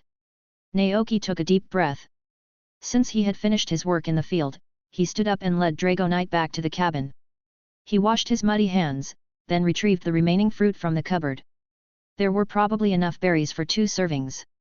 Naoki cut the fruit into pieces, arranged them on a plate, and handed it to Dragonite. Dragonite extended its claws to take the plate, looking at the fruit with confusion. Roar! Could these ordinary fruits really help it learn new moves? Let's give it a try, Naoki encouraged. Roar! Dragonite nodded, tilted its head back, and poured the fruit into its mouth, chewing a few times before swallowing it all. After a moment, Naoki asked expectantly, do you feel any changes in your body? Dragonite concentrated, then its eyes lit up, and it exclaimed excitedly, Roar! You learned something? What is it? Naoki asked eagerly. The room was too small for Dragonite to move around comfortably, so they both went outside. Dragonite flapped its wings and took off, its expression determined. The next second, its body shot forward at lightning speed, so fast it would be difficult for an opponent to react. Extreme speed. The name of the move appeared in Naoki's mind. A moment later, Dragonite flew back, looking excited, eager to try it again. Seeing this, Naoki returned to the cabin and made a new fruit salad with the remaining fruit. But as he was finishing it, an idea struck him. He took out the black truffle from the cupboard and sprinkled some of the powder on the salad. When Naoki looked down, he was surprised to find that the description of the fruit salad had changed. Fruit salad, B+. This delicacy is made from various fruits. It combines the flavors of different fruits and adds black truffle powder to make the taste richer. It is quite popular with some Pokémon. Cooking effect, skill refinement. After eating, one of the Pokémon's moves will change randomly, and the chance of comprehending a powerful and rare move will increase. Evaluation, basic food, easy to make, a good choice for home and travel. Increases the chance of learning rare moves. Naoki raised his eyebrows. To be honest, this effect was within his expectations. He just didn't know if it specifically expanded the move pool or increased the probability of learning a move. After a brief thought, he handed the enhanced fruit salad to Dragonite. Dragonite ate it eagerly. After a moment, its eyes welled up with tears. Roar! Naoki felt a pang of concern. Did you forget a move? He asked. Dragonite swung its tail, trying to use Dragon Tail, but failed. Oh dear, it forgot it right after learning it. How unlucky! After a moment of thought, Naoki comforted it, don't worry, you still remember how you learned Dragon Tail, right? Roar! Dragonite nodded, looking dejected. Naoki reassured it, so, the experience is still there. As long as you practice again, it shouldn't take long to remember the technique. Having experienced the power of the fruit salad firsthand, Dragonite felt a bit hesitant. It didn't dare to continue and went outside, looking pitiful, to start practicing Dragon Tail again. Naoki followed and stood under the eaves, watching Dragonite train diligently.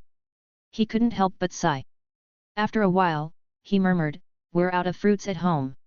It seems I need to go to town to get some more." Chapter 52, Letter.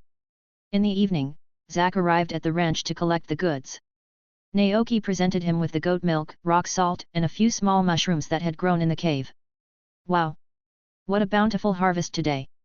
Zack exclaimed, his eyes wide with surprise. "It seems your ranch is finally back on track."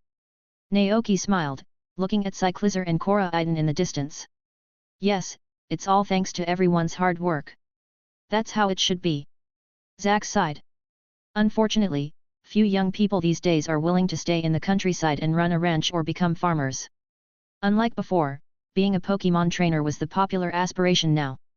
Almost every child dreamed of getting their own Pokémon, traveling the world with them, competing in battles, and becoming the strongest Pokémon trainer. All the nearby farms and ranches are run by older folks. "You're the only young person around," Zack remarked. Naoki nodded thoughtfully. If he calculated based on the anime's timeline, this was just after Ash had left home. Although the trainer profession hadn't yet reached the peak it would in Pokémon journeys, it was steadily gaining popularity worldwide. "Okay, let's see, 5 kilograms of rock salt, 6 liters of goat milk, and 6 small mushrooms. A total of 32,300 Poke dollars." Zack handed over the money, then returned to his truck and said goodbye to Naoki. "I'm off. I have to work overtime to deliver these goods to the Mesagoza market. See you tomorrow." Naoki waved. Zack drove away, and Naoki went back to the cabin, pulled out his ledger, and recorded the day's income and expenses. January 31st, Spring, Year 198. Income, rock salt plus 16,800, goat milk plus 13,000, small mushrooms plus 2,500. Expenses, berries minus 600, food minus 5,000, fertilizer minus 10,000. Remaining funds, 33,680. 33,000. Looking at the numbers in his ledger, Naoki fell into deep thought. He had asked Korra specifically about expanding his house and adding amenities like a kitchen, bathroom, living room, dining room, bedroom, and cellar. The cost would be around 2 million Poke dollars. But Korra had also mentioned 2 other types of large villas, a beach villa by the seaside and a mountain villa nestled in the mountains. She had shown him the blueprints. They were luxurious villas with complete facilities, including various rooms, swimming pools, high-end furniture, and even an amusement park for Pokémon. Naoki was very excited at the prospect. However, the price was exorbitant. Including the land fee, the total cost was a staggering 15 million Poke dollars, far beyond his current means. Chicken coops and Pokémon shelters were minor expenses compared to this kind of villa. Alas, there was still a long way to go. Fortunately, Korra also offered the option of expanding his current house, which could serve as a temporary solution. Naoki took a deep breath and set the beach villa and the mountain villa as his ultimate goals. Tomorrow, time would officially enter February, and the crops in the fields would be ready for harvest one after another.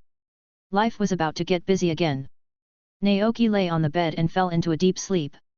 The next morning, after breakfast, Naoki gave the goat milk to Dragonite and asked it to deliver it to Mrs. Dante's. Watching Dragonite fly off, Naoki began his daily work. At that moment, a young man riding a cyclizer suddenly rushed into the ranch. He was dressed in blue overalls and a blue baseball cap, with a brown waist bag slung across his body. The man in his cyclizer stopped not far away, looked at Naoki, and greeted him politely. "Hello, may I ask, is this Naoki Ranch?" "Yes," Naoki replied, a bit surprised. "And you are?" The young man hopped off his cyclizer. He had a sunny disposition and flashed 2 small fangs when he smiled. "Hello, Mr. Naoki. My name is Alvin. I'm the town's postman, responsible for mailing letters and delivering packages. I have a letter for you. Could you please sign for it?" "A letter?" Naoki was taken aback. Who would send him a letter? He didn't know many people in this world, and the original Naoki had no close ties or friends. With this in mind, Naoki reached out and took the letter. He opened the envelope, pulled out the letter, and read. To Naoki Ranch. "Hello, Naoki. Mayor Thomas Clavel told me a while ago that you have inherited this ranch. I'm very happy to hear this news. Spring is here, and it's the season when the cherry blossoms are in full bloom. We will be holding a cherry blossom festival in the cherry orchard on February 7th. At that time, people from the town, trainers, and farmers from nearby ranches will gather here to enjoy the cherry wine brewed last year while admiring the flowers. We will also exchange specialties from our respective farms and set up stalls to sell to the attendees. You're welcome to bring crops and specialties from your ranch, or any delicacies you make with them, and sell them at a stall. Looking forward to seeing you there. From the Cherry Blossom Orchard. Naoki raised his eyebrows. A cherry blossom festival, a local celebration? It sounded quite interesting. He nodded and said to Alvin, "Thank you very much. I understand." The postman, Alvin, nodded in return. "Okay, I'll be on my way then. See you later." With that, he rode off on his cyclizer. After a moment, he shook his head with a smile and continued his work on the ranch. Meanwhile, in Mesagoza, on Lanhai Street, Dragonite arrived at number 308 as usual and gently knocked on the door with its large paws. Soon, footsteps approached from inside, and Mrs. Dantes opened the door. Seeing Dragonite, a kind and gentle smile spread across her face. "It's Dragonite!" Roar. Dragonite handed over the goat milk. Mrs. Dantes accepted it and, after paying, said to Dragonite, "Please wait a moment. I have something I'd like you to take to Naoki." Roar. Dragonite tilted its head in confusion. Mrs. Dantes turned around, retrieved a package and a letter from inside the house, and handed them to Dragonite with a smile. "These are some cookies I baked myself. Take them back for Naoki to try." Roar. Dragonite nodded obediently, took the letter and cookies, and flew back to the ranch. Mrs. Dantes watched it depart, then returned to the house. Seeing her husband looking much better, she felt more relaxed than ever. "How are you feeling today?" "I feel much better," he replied. "Some of my strength has returned." Hearing this, Mrs. Dantes sighed in relief. "This is all thanks to Naoki's goat milk. Mrs. Dantes gave these to me." Back at the ranch, Naoki was surprised to see the cookies and a letter that Dragonite handed him. Roar. Dragonite nodded happily. Naoki reached out and took them, opening the letter from Mrs. Dantes. The letter expressed her gratitude for the goat milk, mentioning that her husband's health had improved significantly. She had also included some cookies and wished Naoki good health and success with the ranch. Chapter 53, A Visit from a Friend. On February 4th, in the spring of the 198th year of the Pokémon League calendar, the crops on the ranch finally reached maturity. In the morning, after breakfast, Naoki changed into his blue work clothes, which he hadn't had time to wash, and prepared to head to the fields for the harvest. Just then, a familiar voice called out from outside the ranch. Naoki turned and saw Yasuke walking towards him, carrying a large travel backpack. From a distance, Yasuke waved and shouted, "Hey, Naoki! I finally found the place." Naoki paused his work and raised an eyebrow. "Have you finished exploring the Pokémon around Casroy Lake?" Yasuke nodded, a bit embarrassed. "Yeah, I met a few students from the Naranja Academy on the way, which delayed me a little." With a guest arriving, Naoki set aside his work and invited Yasuke in to sit for a while. But Yasuke shook his head, looking around the ranch with excitement. "Did you manage all of this by yourself?" he asked. "Neat fields and a clean lawn, everything seemed so well organized." "To be precise, Koraiden and Cyclizer helped a lot too," Naoki replied. "That's amazing!" Yasuke praised. Naoki chuckled. It didn't matter if the harvest was delayed a bit. He took this opportunity to show Yasuke around his ranch. "This is the goat pen. The Skiddo can produce valuable goat milk and are essential members of the ranch," Naoki explained. "They're the three you caught last time, right?" Yasuke asked. Naoki nodded. Just as he was about to say something else, one of the Skiddos stood up and lazily shook its head. The next second, a strong green light enveloped its body. The light sank into the earth, transforming the surrounding area into a vast green grassland. Naoki was momentarily speechless. Yasuke's eyes widened. "Is that grassy terrain? Why does it feel a little different from what I've seen?" Was it his imagination, or did it cover a larger area than any grassy terrain he had witnessed before? "It is grassy terrain," Naoki confirmed, a bit dumbfounded. This Skiddo was becoming increasingly proficient in using the move, almost turning grassy terrain into its own personal domain. These days, the three Skiddos had been consuming a large number of green grass dumplings every day. Long-term consumption of this magical food kept the grass energy in their bodies constantly brimming, to the point that they felt uncomfortable if they didn't release it daily. Compared to destructive moves like Solar Beam, grassy terrain posed no such concerns. Therefore, to vent the excess grass-type energy in their bodies, the three Skiddos would use grassy terrain for a period each day. At first, Naoki was a bit worried. He even went to the town's bookstore and bought a book on the subject, learning a professional term, energy overflow. This meant that some Pokémon had too much energy in their bodies, making it difficult to control, causing it to overflow and affect the surrounding environment. For example, Magnemite, if they had too much electrical energy, could cause electromagnetic disturbances throughout the town, affecting communication signals and power systems. But it seemed the situation with the Skiddo was different because they could control their energy. This is incredible. Yasuke was amazed. Naoki thought to himself that Yasuke hadn't seen anything yet. Sometimes, these three Skiddos would even use the grassy terrain as a stage to dance together. But he kept this thought to himself. When I saw them fighting against Koraidon before, I didn't realize how powerful they were. Yasuke murmured. Did you give them any special training? No, maybe it's their own effort. Naoki suggested. Let's go. I'll show you how the Nakli are doing. Yasuke snapped out of his reverie, and the two continued walking, soon arriving at the salt shelter. The door was wide open, and the Nakli inside were chasing each other and playing around the rocks on the floor. Seeing these Nakli that he had cared for a few days, Yasuke couldn't help but smile and greeted them enthusiastically. Hey, little guys! Long time no see! The Nakli stopped playing and turned around, spotting the two people standing at the door. The next second, expressions of surprise appeared on their faces. Nakli, Nakli! Do you remember me? Yasuke asked, pointing at himself. The Nakli gave an affirmative answer. Naoki stood aside, watching the scene with a smile. Yasuke observed the physical condition of the Nakli and couldn't help but say, it seems they're being well taken care of by you. That's great. Yes. Naoki also felt a bit emotional. At that moment, they heard Dragonite's cry from outside. Yasuke looked confused. Naoki explained, that must be Dragonite returning. He said goodbye to the Nakli and turned to leave the salt shelter. Sure enough, Dragonite was on the lawn outside, wearing its little red bag. It slowly flew in front of Naoki, happily took out the money for the milk delivery from its bag, and handed it over. Roar! Naoki took it and patted Dragonite's head. Thank you for your hard work, go play. Dragonite ran off to ask Koraidon and Cyclizar for advice on some moves. During these 3 days, it had already relearned Dragon Tail, but it still wanted to learn more, so it started pestering Koraidon and Cyclizar, both Dragon-type Pokémon. Yasuke watched Dragonite go, a little shocked. Is that the Dragonite that was sitting on the cliff looking at the moon? Did you catch it? Yeah. Naoki nodded. You could say that hard work pays off. It's now serving as a courier on the ranch, helping to deliver fresh goat milk to the town. Deliver milk?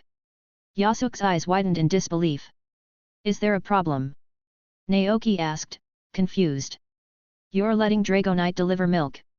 Yasuke exclaimed. Oh my goodness! Do you know how rare that Pokémon is? Many people can't even encounter one in their lifetime. Naoki didn't think having Dragonite deliver milk had anything to do with its rarity. After all, as a Pokémon player, you could even use legendary Pokémon like Arceus, Dialga, and Palkia to farm. Nothing they did was surprising. If there was a history of the Hisui region existing in this world. Come to think of it, Naoki remembered that the history class at the academy had mentioned the Hisui region, including Professor Laventon and the origin of the Pokeball. The rest of the chicken coop was unremarkable. The hens were still diligently incubating their eggs. According to the schedule, the eggs should hatch soon. By then, there would be many new lives on the ranch. After a walk around, it was already 8:30 in the morning. The sun had risen, and the temperature was slowly increasing. Naoki brought Yasuke back to the cabin, intending to pour him a glass of juice. In front of the wooden house, Yasuke noticed the Metapod hanging under the eaves. His eyes were immediately drawn to it. Is that a Metapod? Chapter 54, Payday. Yes, I met it when it was still a caterpie, Naoki explained. Then it evolved into a metapod and has been waiting here for its next evolution. Evolution. Yasuke recalled information he had read. If I remember correctly, Metapod is the fastest evolving Pokémon. When did it evolve from Caterpie? Naoki thought for a moment. About half a month ago. Oh, Yasuke said. That is fast. It should evolve into Butterfree in a few days. Butterfree can spread pollen and collect nectar for food, which will be a great help for your ranch work. Fast growth, suitability for beginners, and ease of training were the advantages of bug-type Pokémon. But they also had their drawbacks. For example, their lifespans were shorter than their trainers. Many trainers chose bug-type Pokémon as their starters and felt deep sadness when they eventually passed away. However, birth, aging, illness, and death were natural parts of life, and everyone, human or Pokémon, had to go through this process. Yasuke sighed softly, contemplating this. Naoki walked over to check on the Metapod, reaching out to touch its hard green shell. Compared to half a month ago, its shell had become harder, and its color had changed from light green to dark green. All of this signaled that the Metapod was nearing evolution. Butterfree. Grow up quickly. Naoki thought. Once Metapod evolved, the ranch would become even livelier. The Metapod was in a critical stage of its evolution. Its hard shell prevented it from moving or eating, relying entirely on the nutrients stored during its caterpie stage to renew its cells. During this process, no one could provide external help. Only by breaking out of their shells on their own could they transform into Butterfree and soar through the sky. The two entered the house, and Naoki poured Yasuke a cup of tea before getting up to continue his ranch work. Seeing him start working, Koraiden, who was standing nearby, immediately ran over to help, followed closely by Cyclizar and Dragonite. At this point, Yasuke also came out. He looked at the vast farmland in front of him, eager to lend a hand. I'll help too. This work is tough. Naoki warned, raising an eyebrow. Yasuke had never done farm work before. He hailed from the northern part of the Galar region, a modern metropolis called Winden. But that didn't dampen his enthusiasm for experiencing ranch life. Seeing this, Naoki didn't try to dissuade him. Yasuke took out 4 Pokeballs from his pocket. With flashes of white light, a Grovel, a Cinderace, Mr. Mime, and a sturdy Beware appeared on the ranch. Everyone, let's help Naoki harvest the crops. With the command given, the 4 Pokémon joined in the harvest. Soon, turnips, mud-covered potatoes, garlic bulbs, plump white radishes, glistening cucumbers, and juicy tomatoes piled up in small mounds beside the fields. By the time all the ripe crops were harvested, everyone and the Pokémon were covered in dirt. As the last cucumber was picked, Yasuke collapsed onto the grass. Whew, ranch work is truly tiring. In comparison, Naoki's endurance was much better. Perhaps it was due to the long hours of labor that prevented him from collapsing immediately. He thanked Yasuke and his 4 Pokémon with a smile. Thank you for your hard work. You guys take a break while I prepare lunch. Great. Yasuke and his Pokémon cheered in unison. Naoki returned to the kitchen to prepare lunch. With a larger group today and everyone having expended a lot of energy, the lunch dishes would focus on restoring energy and stamina. Dishes like fried pork cutlets and rice were on the menu. In addition, Naoki also prepared 3 new dishes using the freshly harvested crops. One was smashed cucumbers, another was scrambled eggs with tomatoes. For the third, Naoki sliced the pork tenderloin, added chili peppers, Sichuan peppercorns, ginger, green onions, and other ingredients, creating a spicy and fragrant dish of boiled pork slices. The boiled pork slices were tender and fresh, the broth was red and glistening, the spicy aroma was overwhelming, and the meat slices coated in red oil looked incredibly tempting.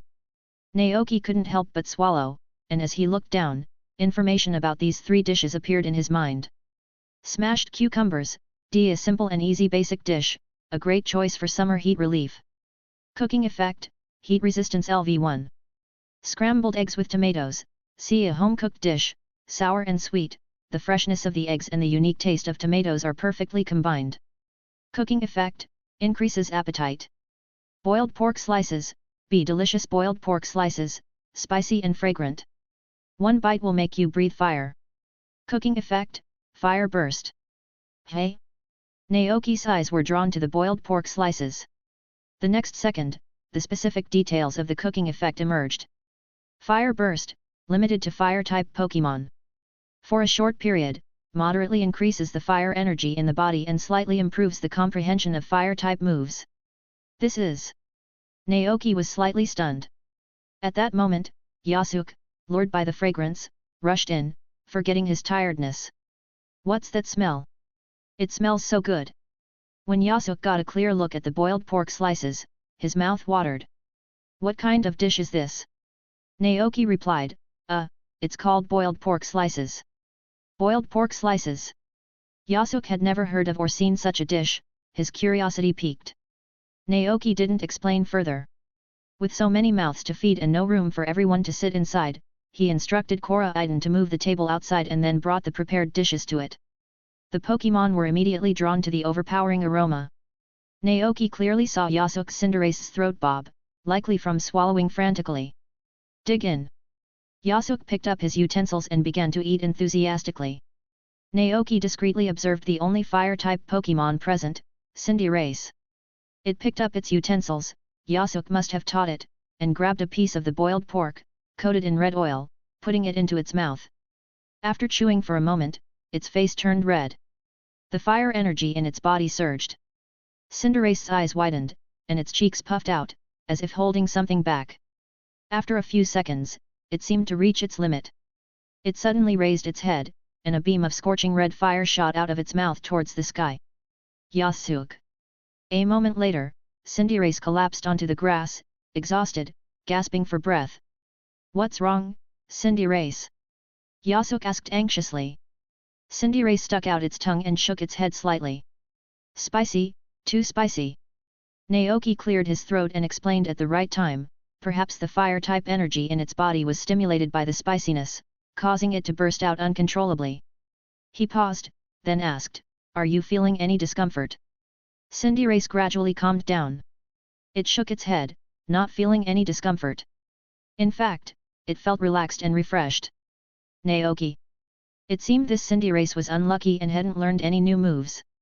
Chapter 55, Butterfree. Pokémon of different types had different taste preferences.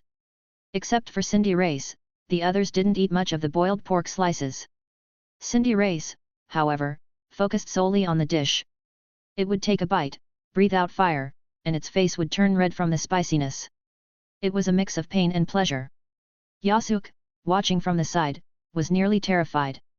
He had never encountered anything like this in his years of traveling. Is it really okay for it to keep eating like that? I mean, it's spicy, but not spicy enough to make someone breathe fire. Naoki was also a little confused. He was about to ask about Cinderace's condition when Cinderace's eyes suddenly widened in realization. Its cheeks puffed out to an almost comical degree as powerful fire energy surged from its body. Cinderace dropped its utensils and turned around abruptly. A ball of flame erupted from its mouth toward the sky, transforming into a brilliant red star. Boom! Amidst the explosion, the flames burst like magnificent fireworks. Yasuke was utterly stunned. That move was Blast Burn, Naoki said softly, retracting his earlier statement about Cinderace being unlucky. After the move, Cinderace collapsed onto the grass, exhausted, gasping for air. This was a side effect of Blast Burn. After using it, the Pokémon would enter a state of exhaustion for a short time, unable to move quickly. Yasuke was amazed. Cinderace, that's a new move you learned, right? Was this for real? A Pokémon learned a new move just from eating something spicy. Cinderace looked confused.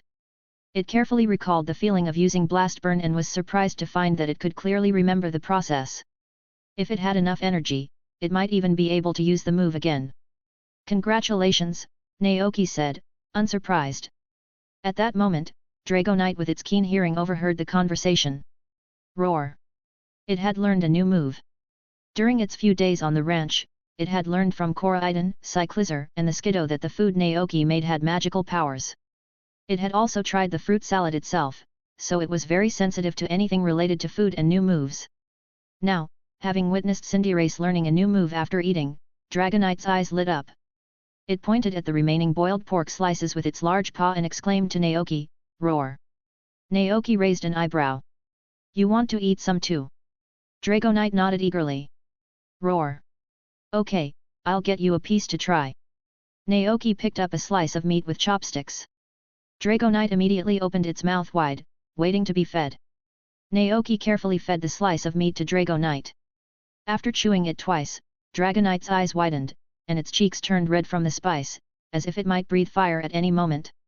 Dragonite tried its best to hold back, waiting for a long time, but didn't feel like it had learned any new moves. Dragonite was on the verge of tears. It looked at Naoki with watery eyes, feeling wronged and sad. Roar! Naoki realized what had happened. Dragonite hadn't just wanted to taste the boiled pork slices, it wanted to learn new moves like Cinderace had. However, it wasn't a fire-type Pokémon, so the dish had no effect on it. Poor thing! Naoki took out the juice he had prepared and handed it to Dragonite. Dragonite eagerly grabbed it and gulped it down. It took a while for it to recover, and it lost interest in the boiled pork slices. I'll try making other dishes for you later, Naoki said. Dragonite nodded obediently. After a pleasant lunch, Naoki got busy again in the afternoon. The first batch of crops had been harvested. Except for the tomatoes and cucumbers, which could be continuously harvested, all other crops needed to be replanted for the second round.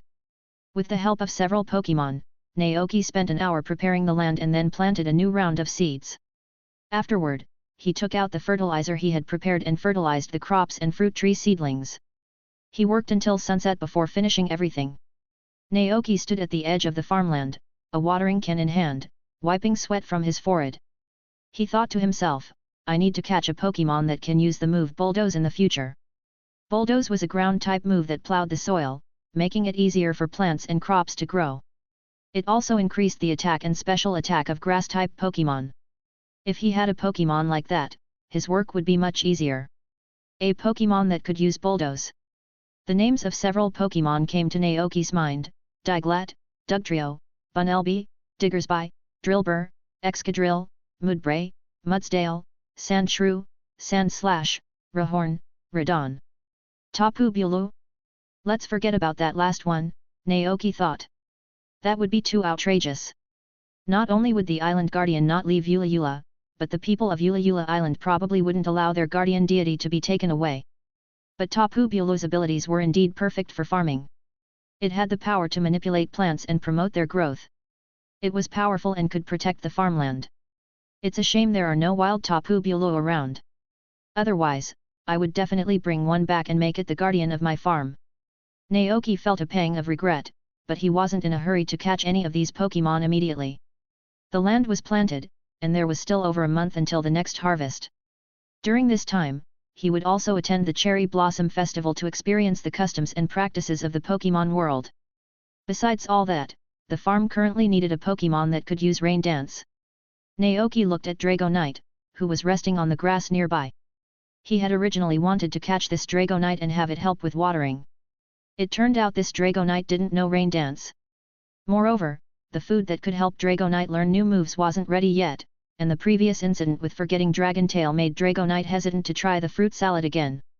At that moment, an idea struck Naoki. Dragonite's comprehension wasn't actually bad, as evidenced by its learning Dragontail. The reason it only knew 4 moves was likely because it hadn't mastered the correct learning methods and techniques. Furthermore, it was hard-working and wouldn't slack off in its pursuit of becoming stronger. After some thought, Naoki called Dragonite over and asked, Dragonite, do you know the move Rain Dance? Roar! Dragonite looked downcast. It knew that many powerful Dragonites on Dragonite Island knew this move. They could control the airflow and water energy in the atmosphere, changing the weather and making it rain. But this dumb Dragonite simply couldn't do it. At that moment, Dragonite felt a hand on its shoulder.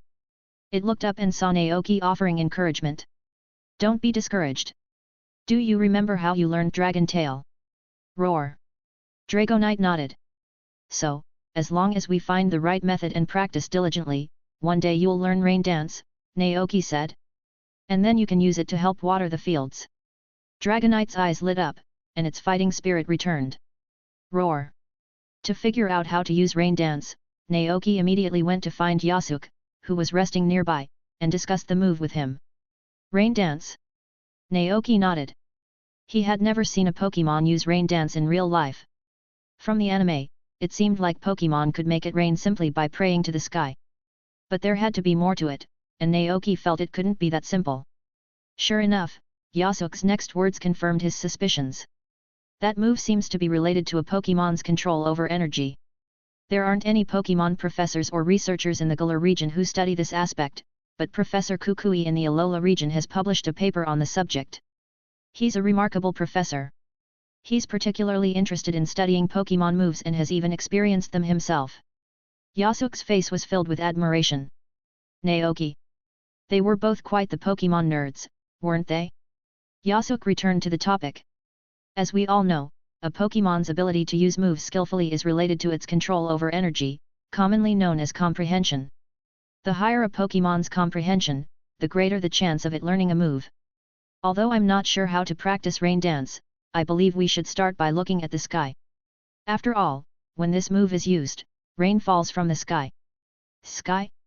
Naoki was slightly taken aback, then nodded thoughtfully. That's right, if you want to teach a Pokémon new moves, you should first let them familiarize themselves with the concept, then understand it, and finally successfully execute it. It might not be easy to appreciate the environment on a sunny day, so they would wait until it rained. Naoki made a mental note, when it rained again, he would take Dragonite to the sky to experience the formation and falling of rain. For now, it was time to prepare dinner. But before that, he had to sell the crops harvested today. These goods were sold by weight, and the price varied for each type. The total sales amounted to over 20,000 Poke dollars. Compared to raising Pokémon, this price was indeed a bit low. But it might also be due to the limited amount of developed farmland on the ranch. In addition to what he sold, Naoki also kept a portion of each crop for food. Yasuo was leaving Mesagoza the next day to continue his journey, so this was his last night here. There wasn't enough space in the cabin, and there was only one bed, so Yasuo simply set up a tent on the lawn outside and camped. The weather was clear that day. After nightfall, the stars and the moon were clearly visible in the sky, illuminating the night and creating a sense of tranquility, peace, and beauty. After dinner, Naoki didn't go to bed immediately. Instead, he lay on the grass with the Pokémon, gazing at the stars. The starry sky easily evoked philosophical thoughts. Yasuo looked up and, after a long silence, asked, "Are there Pokémon living in the universe, just like on this planet?" Naoki rested his head on his arms, with Koraidon and Cyclizar lying on either side of him. Dragonite was yawning nearby, Alcremie was running around on the grass with the 5 Knackley, and Smolov was watching them quietly, its small body swaying gently in the breeze. Maybe. Naoki took a deep breath. There were few opportunities to see such a beautiful starry sky in big cities. Of course, perhaps in his previous life, he had been too busy struggling to make a living to notice such sights. Isn't there a rumor that Clefairy came to this planet on a spaceship from the moon? Naoki said. Besides Clefairy, there were also Minior, Cosmog, Cosmoem, Solgaleo, Lunala, Necrozma, Deoxys. Hearing this, Yasuo's eyes filled with longing. I really want to go to space and see for myself. Naoki whispered, you will, sooner or later. Yasuo was confused. Hey? Why do you say that? Naoki raised an eyebrow. Humans have never stopped exploring, have they?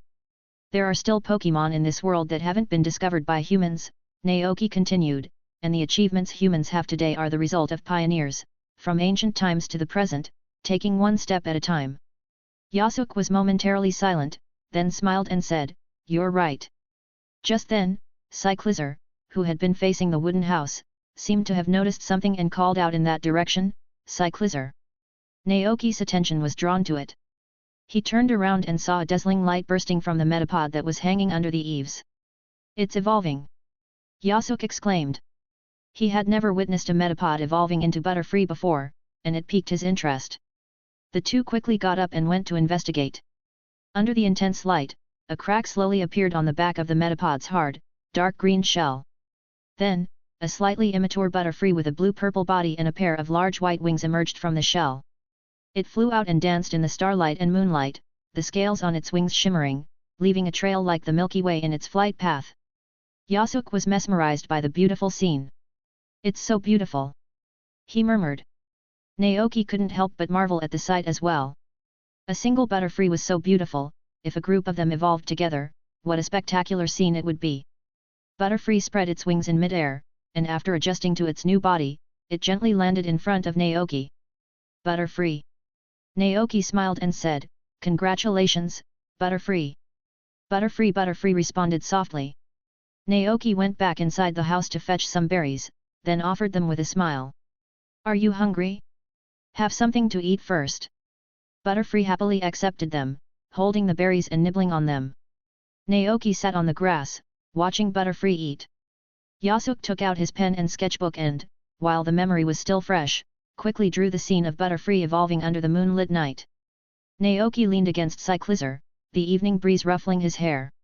He looked at Butterfree and the tranquil night, feeling an unprecedented sense of peace and relaxation. However, when Koraiden saw Naoki leaning on Cyclizer instead of it, it became incredibly jealous. Ga. Chapter 56, Cherry Blossom Reception. The next morning, after breakfast, Yasuke began packing. He was leaving the Paldea region to explore other areas. Before departing, he said to Naoki, "If you have the chance, you must visit the Galar region. It's a truly beautiful place." Naoki nodded. "If I have the time." Yasuke flashed a bright smile, waved goodbye to Naoki, and set off on his journey alone with his backpack. Naoki stood at the ranch entrance, watching his receding figure until he was out of sight. Life was like a moving train with many stops along the way. Some people suddenly entered our lives, while others got off at their station, bidding farewell and wishing each other well. Life went on. Naoki shook his head gently, turned around, and went back to the ranch. The weather was still sunny today, with no rain in sight. There was no way to help Dragonite practice rain dance. After finishing his daily chores, Naoki looked at the empty ranch and decided to buy some decorations to plant, like flowers. Not only would they beautify the pasture, but they would also help the newly evolved Butterfree collect pollen, providing it with a suitable habitat. So, at 9:30 in the morning, Naoki rode Cyclizer to the seed shop in the town, where he bought a few bags of flower seeds and a bag of holding for 20,000 poke dollars. Tulips, irises, hyacinths.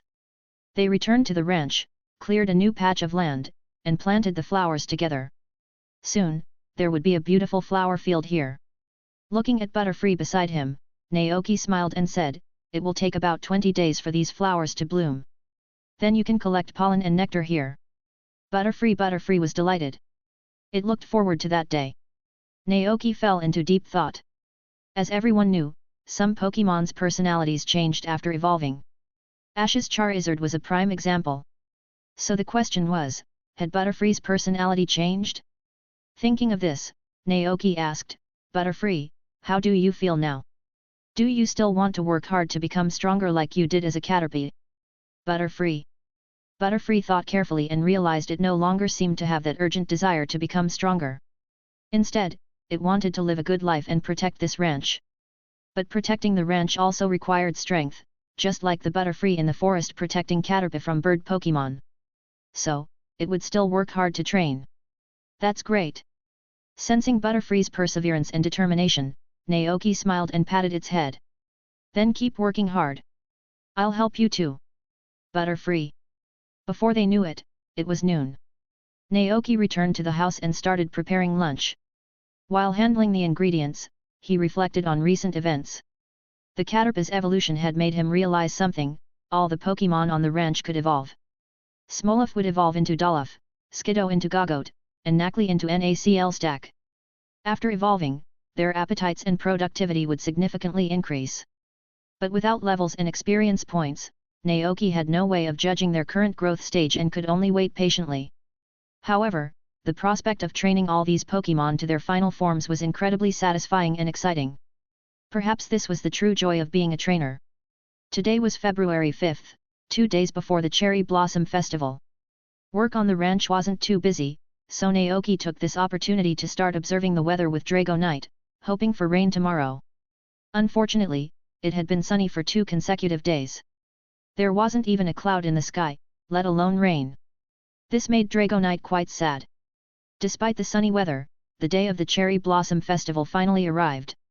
It was Naoki's first time attending such a large-scale event, and he couldn't help but feel excited. The letter mentioned that ranchers could bring some of their ranch specialties and set up stalls to sell them. Naoki looked at his modest ranch and pondered. What should he bring to sell? Turnips? Tomatoes? Cucumbers?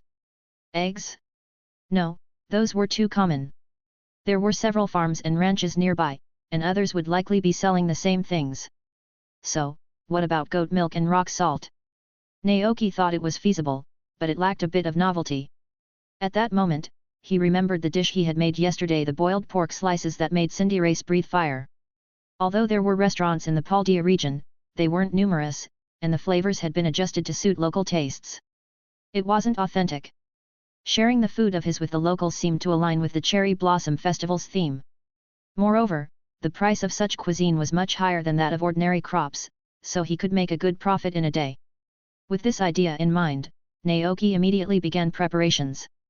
It was 7 in the morning, an hour before the Cherry Blossom Festival was set to begin. Naoki rode Koraidon, his pocket filled with pokeballs.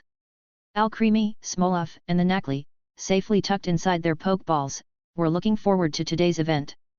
At 7 in the morning, with an hour left until the Cherry Blossom Festival began, Naoki rode Koraidon, his pocket full of pokeballs.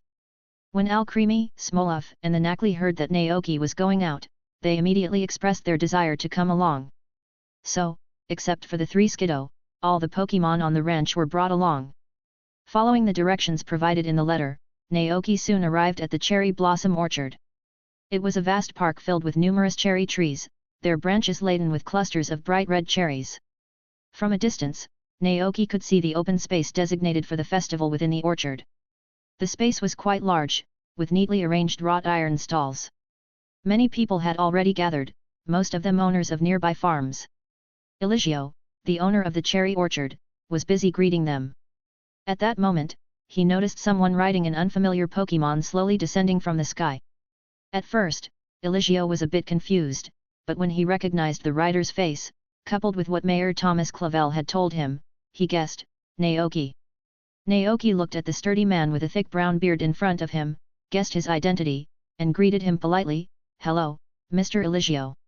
Haha. Seeing that he had guessed correctly, Eligio gave a hearty laugh. "Finally, we meet. Forgive me for not visiting your ranch to say hello. You know, this is the cherry harvest season, and we've been quite busy. But now that we're done, welcome to the festival, Naoki." Naoki smiled. Eligio then noticed what Naoki was carrying and exclaimed, "You brought food? Wonderful. I can already smell the delicious aroma. We've prepared stalls for you in advance. Just pick an empty spot. Soon, everyone from town and tourists from other cities will be here, and there will be many trainers passing by too." "Okay." Naoki nodded and, with Koraidon, found an empty stall. He took out the cooking pot and ingredients from his bag of holding and set them up on the stall. Once everything was ready, Naoki released his Pokémon. "Everyone, come on out." With flashes of white light, the Nakli and Alcremie appeared behind the stall. They sensed the lively atmosphere, and happy expressions appeared on their faces. Naoki picked up the 5 Nakli and arranged them in a row on the stall as a display, while Alcremie and Smolov stood behind them, adding a touch of charm to the stall. Cyclizar and Koraidon stood on either side of Naoki, ready to assist him. Dragonite sat behind the stall. With nothing to do, it leaned against a cherry tree to rest. Butterfree perched on the stall, curiously observing the nearby crowd. For today's offerings, Naoki had prepared boiled pork slices to energize fire-type Pokémon, Pecha berry juice to restore stamina and quench thirst, scrambled eggs with tomatoes for its sweet and sour appetite-boosting qualities, and steamed eggs so smooth they would make a Pokémon's body slippery. The price of each dish varied. The most expensive was the boiled pork slices, priced at 800 Poke dollars. Since the portions weren't large, Naoki didn't charge too much. He hung a sign with the prices listed in front of the stall. Everything was ready, just waiting for customers. At that moment, an elderly woman with blonde hair and a serene expression at the nearby turnip stall caught his attention.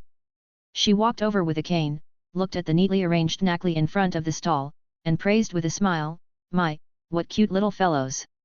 Are these all your Pokémon?" Naoki introduced them with a smile, "Yes, they live with me on the ranch.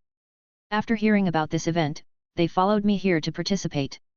The old lady was about to say something else when a childish voice piped up from the side. "Dad, look over there. A Dragonite. It's a Dragonite." And a Butterfree and an Alcremie. Wow! There are also so many Nacli. They're so well behaved, standing there motionless, so obedient. Naoki looked up and saw a little girl, about 7 years old, running towards him excitedly, holding an adult's hand. She looked at Alcremie on the stall and couldn't help but exclaim, "So cute!" Alcremie beamed. The man behind her looked at Koraidon and asked in surprise, "What kind of Pokémon is that?" Naoki introduced it with a smile, "Its name is Koraidon, and it's my most reliable partner." Hearing the words "most reliable," Koraidon puffed up its chest. Gah! That's right, it was Naoki's most reliable partner and his favorite Pokémon. Koraidon. The man murmured, hearing the unfamiliar name. "I've never heard of it before." Compared to the imposing Koraidon, the little girl was clearly more drawn to cute Pokémon like Alcremie. She gazed at Alcremie longingly. Alcremie, being clever, pointed to the sign in front of the stall. Alcremie. The girl looked over and saw the sign listing the dishes. She asked innocently, "Do you want me to buy one of these dishes?" "So cute." Buy. The girl turned and called out, "Dad! I'm hungry." The man sighed in resignation and took out his wallet to buy a glass of juice and a bowl of steamed eggs for his beloved daughter. The father and daughter then continued their stroll through the garden. Naoki exchanged a knowing glance with Alcremie, giving it a look of approval for a job well done. Alcremie looked proud. Alcremie, it was very clever indeed. As time passed, more and more people arrived at the cherry blossom orchard. In addition to people, there were also numerous Pokémon. Some were carried by passing trainers, much like how Ash would visit nearby towns with Pikachu when he heard about competitions or events during his travels. Some were Pokémon raised in the cherry blossom orchard, such as Cherubi and Cherim, which were small and about the same size as Nacli, and a herdier that patrolled the area, guarding the orchard. Others were wild Pokémon living nearby, such as flocks of Chatot perched on branches, attracted by the lively atmosphere, and Rolycoly rolling in the mud on the forest floor. The festival hadn't officially started yet, but Naoki was already sitting on a bench, curiously observing the Pokémon carried by the trainers. Spri Gatito, the grass-type starter of the Paldea region. Is that a Quaxley? Its waddle is so funny. Wow, there's actually a trainer who caught a Charcadet. I wonder if it'll evolve into an Armarouge or a Cerulge. A Bellibolt? Iono's signature Pokémon. 1, 2, 3, 4, 5, 6. Vulpix really does have 6 tails. They're so fluffy and cute. I'd love to bury my face in them. He imagined holding Vulpix in his arms, showering it with kisses, and sleeping with it every night, just like cuddling a cat. Unfortunately, that Vulpix wasn't his, and Naoki could only dream.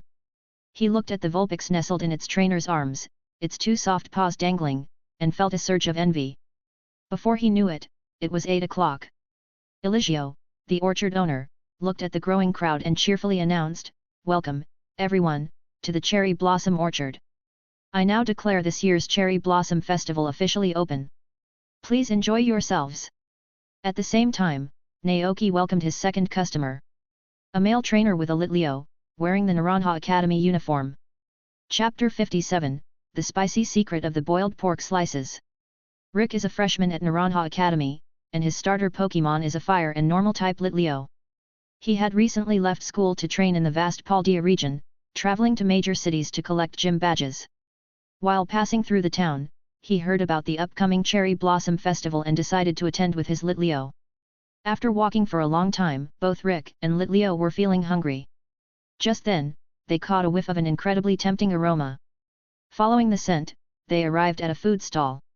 It was a rather unusual stall. The stall owner was a young man wearing a brown denim jacket. He was surrounded by various Pokémon. On his left and right stood a Cyclizar and a strange Pokémon. On the stall, a row of small Nacli were lined up, with Alcremie and Smolov swaying gently behind them. Further back, a Dragonite rested under a tree. As Rick approached, a Butterfree perched on top of the stall looked down at them. "So many rare Pokémon!" Rick exclaimed in surprise. "Are these all your Pokémon?" Naoki nodded and smiled. "That's right." Rick's eyes filled with envy. He dreamed of catching all sorts of rare and powerful Pokémon. At that moment, Litleo's stomach growled. Rick remembered why he had come here. Naoki smiled and said, take a look and see if there's anything you'd like to eat. If it's for Litleo, I highly recommend the boiled pork slices. Boiled pork slices. Rick glanced at the price list and muttered, boiled pork slices for 800 poke dollars, pecha berry juice for 200, tomato scrambled eggs for 500, and steamed eggs for 300. I'll take one boiled pork slice and one steamed egg. Okay. Naoki retrieved the pre-prepared food and packed it in a small portable container with disposable utensils, making it convenient to eat. Rick handed over the money, and the two exchanged payment for the food. The moment Rick opened the lid, he smelled a numbing, spicy aroma. Looking at the meat slices coated in red oil, he couldn't help but swallow. Rick picked up a piece of meat with his chopsticks and put it into his mouth. After chewing for a bit, his eyes widened in surprise. It was delicious. Spicy and savory, the meat was tender. Aside from being a little spicy, it was practically perfect. Litleo, come try this. Rick set Litleo down on the ground, and the two sat on the grass, sharing the two dishes. In addition to the boiled pork slices, Rick opened the container of steamed eggs. The steamed eggs were smooth and tender, as tempting as jelly. He was about to scoop up a spoonful to taste when Litleo suddenly acted strangely. Its face turned red, its cheeks puffed out, and then it abruptly opened its mouth, unleashing a blast of intensely hot flames. What happened? Rick was startled. He looked down at the remaining meat slices coated in red oil in front of Litleo. A strange thought crossed his mind: could the spiciness be so intense that it made Litleo breathe fire? But it hadn't tasted that spicy to him. Litleo stopped breathing fire and licked its lips, then continued eating the meat. But before it could take a few more bites, it raised its head again and spewed fire. Rick! Rick was dumbfounded. He went up to the stall and asked, "Boss, why does your food make my Pokémon breathe fire after eating it?" Naoki replied, "It's because I added a special secret seasoning to this dish. When a fire-type Pokémon eats it, the fire-type energy in its body explodes. But don't worry, it won't harm the Pokémon." Rick was still a little confused. At that moment, a flame suddenly ignited around Litleo. The flames grew more and more intense, gradually engulfing Litleo's entire body. After the initial confusion, Litleo felt the newfound power surging within it and let out an excited cry. It charged forward, running around the stall, its speed increasing with each lap. That's... Rick's jaw dropped. If he wasn't mistaken, that move was Flare Blitz. "It seems your Litleo is luckier than Cinderace," Naoki remarked. Rick turned his head and asked, "What do you mean?" Naoki explained, half truthfully, "It's the effect of this dish. The spiciness stimulates the fire energy within a Pokémon's body. When their fire energy reaches its peak, their brains enter a unique state. In this state, they sometimes comprehend new fire-type moves." This explanation was a bit too complex for Rick to fully grasp. Naoki simplified it further. "It's like how some trainers have their Pokémon train in whirlpools. The abundant water-type energy there helps them learn water-type moves like Whirlpool." Rick's eyes widened in understanding. "So, this food can help Pokémon train. How did you do that?" Naoki smiled mysteriously. "It's an exclusive secret recipe that I won't share with anyone. If you want to eat it again, come back next year." Unable to get more information, Rick turned his attention to the remaining food. He patted his pocket and asked, "Boss, can I buy a few more portions to take away?" "Sorry, there's a limit of 2 per person," Naoki shook his head. "Okay." That meant he could buy one more. Rick eagerly took out his money and bought another serving. "Boss, can your other dishes also help my Litleo train?" he inquired. "Unfortunately, no. Those are just ordinary dishes." "All right." Rick felt a bit disappointed but secretly resolved to return next year. Just as he was about to leave, something occurred to him. Wait! Aren't the people who set up stalls here usually farmers from the surrounding areas? Why did this guy know so much about Pokémon? Who was this boss? Thinking of this, Rick asked directly. Naoki shrugged helplessly. "As you can see, I'm just an ordinary farmer who runs a ranch nearby." At that moment, a new customer was attracted by the aroma. It was a girl with the SPR gatito. She walked over, looked at the menu, and said, "Boss, I'd like 2 cups of pecha berry juice and 2 bowls of steamed eggs." Chapter 58, Party Ends. "Okay, just a second." Naoki grabbed a cup and started pouring the juice. He wasn't worried about his earlier explanation raising suspicions. After all, the theory did exist in this world. Besides ordinary evolution stones, there were also various type-specific gems.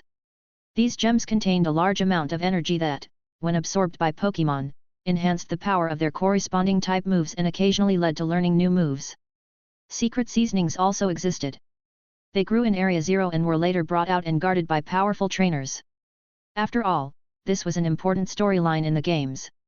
In comparison, was it so unreasonable that food could enable Pokémon to learn moves? It seemed perfectly logical. Naoki handed the pecha berry juice and steamed eggs to the girl and her SPRI gatito. Then, he looked up and noticed that Rick and Litleo had already left. For Pokémon that weren't fire type, the boiled pork slices were just ordinary food, and the effects of the juice and steamed eggs were unremarkable. So, Naoki wasn't concerned about causing any strange side effects.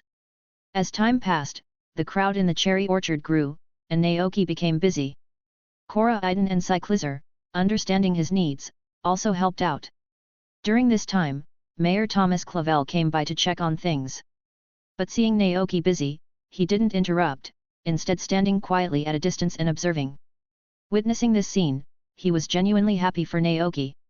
It was good news that the long-abandoned ranch was operational again, and it was heartwarming to see that the young man had emerged from the shadow of losing his parents. Pecha berry juice, steamed eggs, and scrambled eggs with tomatoes were very much in line with the tastes of the Paldean people. The popularity of these three dishes exceeded Naoki's expectations, and they sold out quickly. In the end, only a few servings of boiled pork slices remained.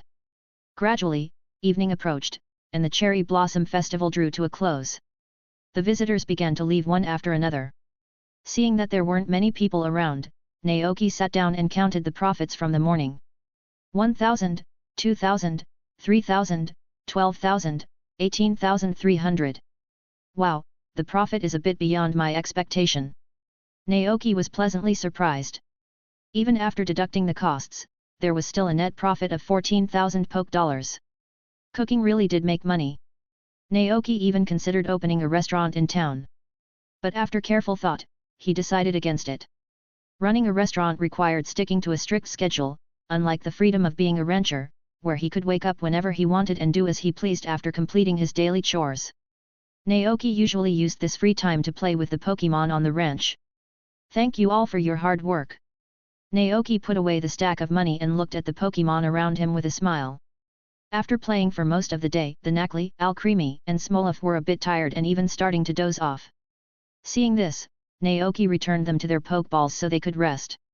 Only Cora Iden remained outside. Naoki started packing up, preparing to return to the ranch. Just then, Eligio, the owner of the cherry orchard, approached with a bottle of wine. Hey, Naoki, thank you so much for coming to the Cherry Blossom Festival today. This is the fruit wine we made from the cherries in the orchard. Take it back and enjoy it. Oh. Naoki was slightly taken aback and subconsciously wanted to refuse. But Eligio spoke first, please don't refuse. This is a gift from me. You have no idea how happy I was when I heard from Mayor that the ranch was reopened. Please take care of me in the future. Mr. Eligio, this is a dish I made myself. Please, have a taste. Naoki offered a portion of the boiled pork slices. Eligio, with his bold and generous personality, just like his rugged beard, readily accepted. He opened the container, picked up a piece of meat, and popped it into his mouth. A moment later, he gave a thumbs up and exclaimed, delicious. Naoki smiled in response. As Eligio left, another elderly man with white hair approached. He held a bag of cheese and said to Naoki, hello, I'm Matsuda, the rancher from Three Rivers Ranch. This cheese is a specialty of our ranch.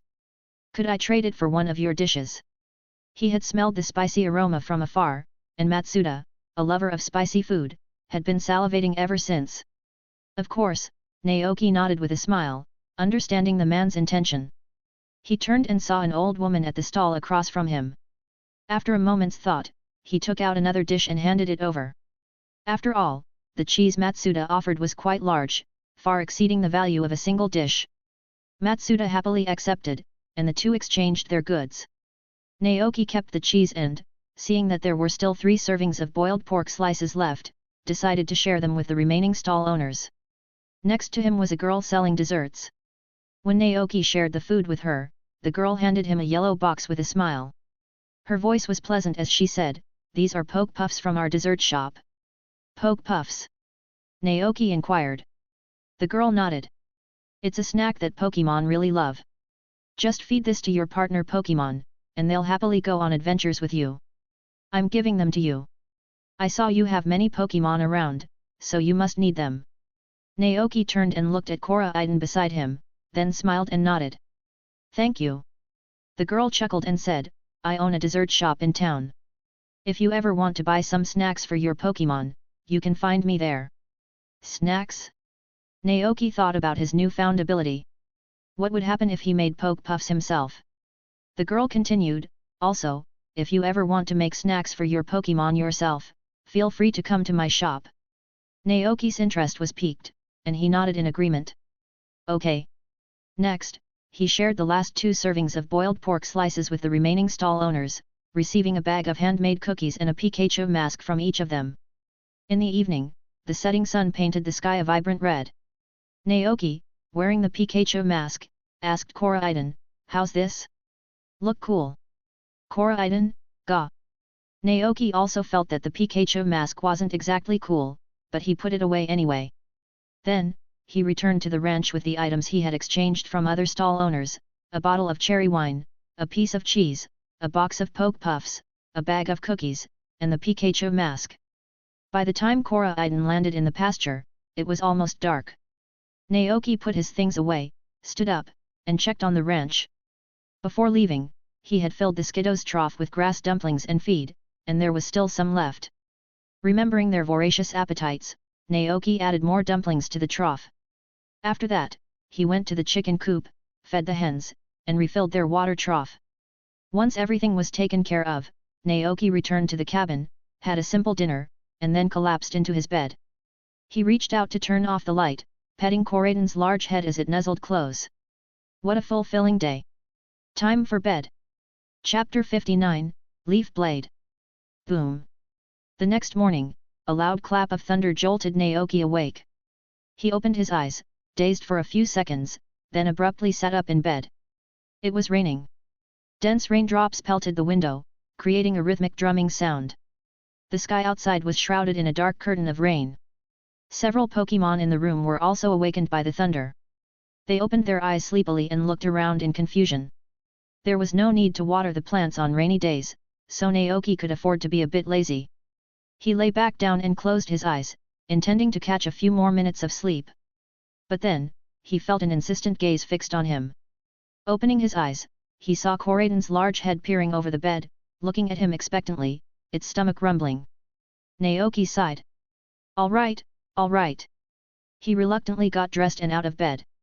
On rainy days, the air inside the house was filled with dampness, making it quite uncomfortable. Before preparing breakfast, Naoki put on rubber boots and a raincoat, then went to the shed to fetch some firewood, placing it in the fireplace and lighting it. As the indoor temperature rose, the moisture evaporated, restoring the room to its usual dryness. Looking up at the old wooden house, Naoki muttered to himself, thankfully, it's not leaking. Several Pokémon had woken up. Alcremie left the cupboard and joined Smolov at the window, where they both watched the heavy rain outside. Koraiden lay down on the wooden floor, patiently waiting for Naoki to cook. Cyclizar went under the eaves, standing there and feeling the wind's breath. Above its head, Butterfree stood on the wooden box, gently fluttering its wings and observing the rain. Naoki took out the ingredients and started preparing breakfast, thinking to himself, this house is almost several decades old. The original owner's grandfather had always lived here. Back then, times were much simpler and less advanced, and ranchers primarily focused on raising livestock. So, there was nothing left on the property except for the wooden house and an abandoned Pokémon shelter. As for why the cabin hadn't been expanded, perhaps the old man felt it was big enough for him to live alone, Naoki mused. Taking a deep breath, Naoki considered his plans to expand the cabin. Soon, breakfast was ready. Naoki brought it to the table, then took out a Pokeball and released the soundly sleeping Dragonite. Dragonite woke up, rubbed its eyes, and quickly noticed the rain outside. This made Dragonite's eyes light up, and it quickly said to Naoki. Roar! It's raining. I know. Naoki understood what Dragonite meant. Let's eat first, and then we'll go up and take a look after we're done. Dragonite immediately started eating breakfast quickly. Naoki finished a bowl of porridge and said to Dragonite, I need to feed the chickens. We'll try again after you come back from the milk delivery. Then, he grabbed a cucumber and headed out, munching on it as he walked towards the goat pen. On rainy days, the Skidoo didn't want to venture out, so the three of them huddled together under the awning, watching the rain outside.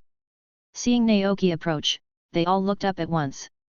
Naoki checked their feeding trough and saw that all the green grass dumplings were gone. Naoki. He had just filled it last night. These three Skidoo were quite the eaters.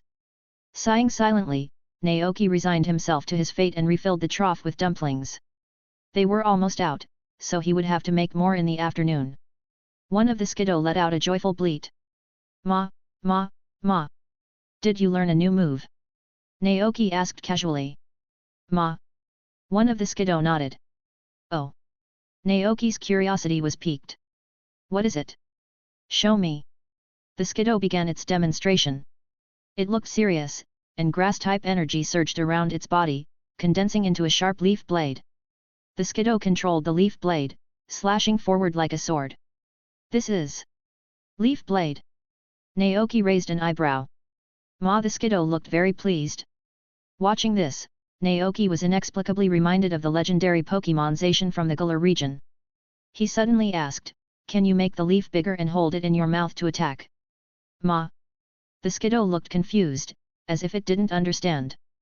Naoki looked around, plucked a blade of grass from the ground, put it in his mouth, and showed it to the Skidoo. Ding! A metaphorical light bulb appeared above the Skidoo's head. It used grass-type energy to create another leaf blade, but this time, instead of attacking directly, it held the sword-like leaf horizontally in its mouth. Wow, that's cool! Naoki couldn't help but laugh. He hadn't expected his Skidoo to actually pull it off. Now it could go to the Galar region and cosplay as Zacian. Holding the leaf blade in its mouth, the Skidoo turned its head left and right, then seemed pleasantly surprised to discover that it was easier to control the blade this way. The other two Skidoo looked on with envy. They wanted to do that too. So, they turned around and started frantically eating green grass dumplings. Naoki felt a bit overwhelmed by the scene. He said goodbye to the Skidoo and went to the salt shelter, where he filled the Nakli's feeders with salty food and then played with them for a while. After that, he headed to the chicken coop. As soon as he entered, he heard a chorus of cheerful chirping. He looked down, and when he saw the scene on the haystack clearly, a surprised expression appeared on his face. The eggs had hatched. In addition to the original 3 hens and 1 rooster, there were now 6 new little lives in the chicken coop. 6 fluffy chicks. That was fantastic. Naoki had placed 9 eggs in the coop last time, 6 of which had hatched, and 3 more were still incubating. Thanks for your hard work. To reward the diligent hens, Naoki filled their troughs with chicken feed and water, then took out tools to clean the coop's floor. But at that moment, he noticed a row of inconspicuous footprints on the ground. Hey! He crouched down to examine them more closely. The small, plum-shaped footprints led from the door to the feed trough, then back outside. Was it an animal? Or a Pokémon? Several possibilities came to Naoki's mind. He followed the trail of footprints outside, but the grass obscured them, and the rain had washed some away, making them disappear outside the coop. He stood at the door and looked around. The chicken coop was built by the river and surrounded by a wooden fence. To enter, one would first need to pass through the fence. But the gaps between the fence planks were very small, meaning the intruder wasn't large or was very agile, able to jump high. After entering the chicken coop, it hadn't harmed the hens but had chosen to steal a handful of chicken feed without attracting the attention of other Pokémon. This suggested that the intruder was cautious and acted carefully. What could it be? Chapter 60, Trick. Just as Naoki was pondering this, Dragonite, who had gone to deliver the milk, returned. It eagerly removed the small red bag from its waist and flew in front of Naoki, its eyes shining. Roar! Naoki smiled helplessly and said, I know. I'll take you there right away. The creature that had broken into the chicken coop didn't seem to have any ill intentions at the moment. Moreover, it wasn't even as big as a chicken, so Naoki wasn't worried about it harming the hens. He put the matter aside for now and focused on training Dragonite. Dragonite's body was slippery, making it difficult to ride on rainy days. Additionally, it needed to practice its moves, so carrying a passenger wasn't convenient. So, Naoki chose to ride Koraidon. He put on a raincoat, mounted Koraidon, nodded to Drago Knight, and it flapped its wings, taking flight against the rain. Naoki and Koraidon followed closely behind. The sky above was covered with dark clouds, with faint lightning and thunder brewing within them. When they reached their limit, they would explode in the sky. This kind of weather was perfect for staying indoors and relaxing. However, he had made a promise to Drago Knight, and he intended to keep it. Naoki exhaled slowly, and suddenly a loud clap of thunder startled him, causing a flicker of fear in his heart. The power of nature. He held on to Koraidon tightly and looked up. Surely, Koraidon wouldn't attract lightning, right? If a bolt struck, Koraidon, the legendary Pokémon, would likely be fine, but he, a mere human, would be in trouble. Perhaps sensing Naoki's fear, Koraidon turned and let out a comforting cry, "Gah!" It sped up, then soared into the thunderclouds, breaking through them to emerge above the darkness. Suddenly, the rain stopped. Naoki looked at the scene below and expressed his gratitude to Koraidon. It was the first time Naoki had reached such an altitude, and he felt a little short of breath. It took him a moment to adjust. At that point, Drago Knight also flew up. Naoki found a dark cloud that looked relatively calm and then said to Drago Knight, "Feel the water-type energy around you, and sense the process of raindrops forming and falling. Then, try to imitate it and control it." Drago Knight seemed to understand. It descended slightly, placing itself amidst the falling rain. It closed its eyes, taking in everything around it. Naoki had Koraidon descend lower and observed Drago Knight from a distance. Time passed, and the rain showed no signs of slowing down. "Looks like this rain will last all day," Naoki murmured. Just then, thunder and lightning began to brew in the dark clouds above. Before Naoki could react, a bolt of lightning struck. Its target was Drago Knight below. The next second, Drago Knight was hit by the lightning. Yellow electricity coursed through its body. "Drago Knight!" Naoki shouted. The heavy rain poured down, and Drago Knight gritted its teeth against the pain. Naoki's mind raced. Looking at Drago Knight enveloped in electricity, a bold idea popped into his head. "Drago Knight! Stay calm. Try to control the electricity and release it," Naoki called out. From a distance, Drago Knight heard his voice. It clenched its teeth and struggled to harness the energy of the lightning that had struck it. Roar! With a powerful cry, a surge of energy burst forth from Drago Knight. Its body, bathed in electric light, gathered strength, and a dazzling bolt of lightning shot out from its body. Naoki's eyes widened slightly. That move! It was Thunderbolt. The classic move used by Ash's Pikachu. Only after releasing all the electrical energy did Drago Knight calm down. It looked battered, having sustained some minor injuries from the lightning strike. The scales on its skin were charred black from the electricity. Multi-scale. Naoki thought, finally understanding this Dragonite's unique trait. Multi-scale reduced the damage it received when its HP was full. "How are you feeling?" Naoki asked. Roar! Dragonite's small wings fluttered gently.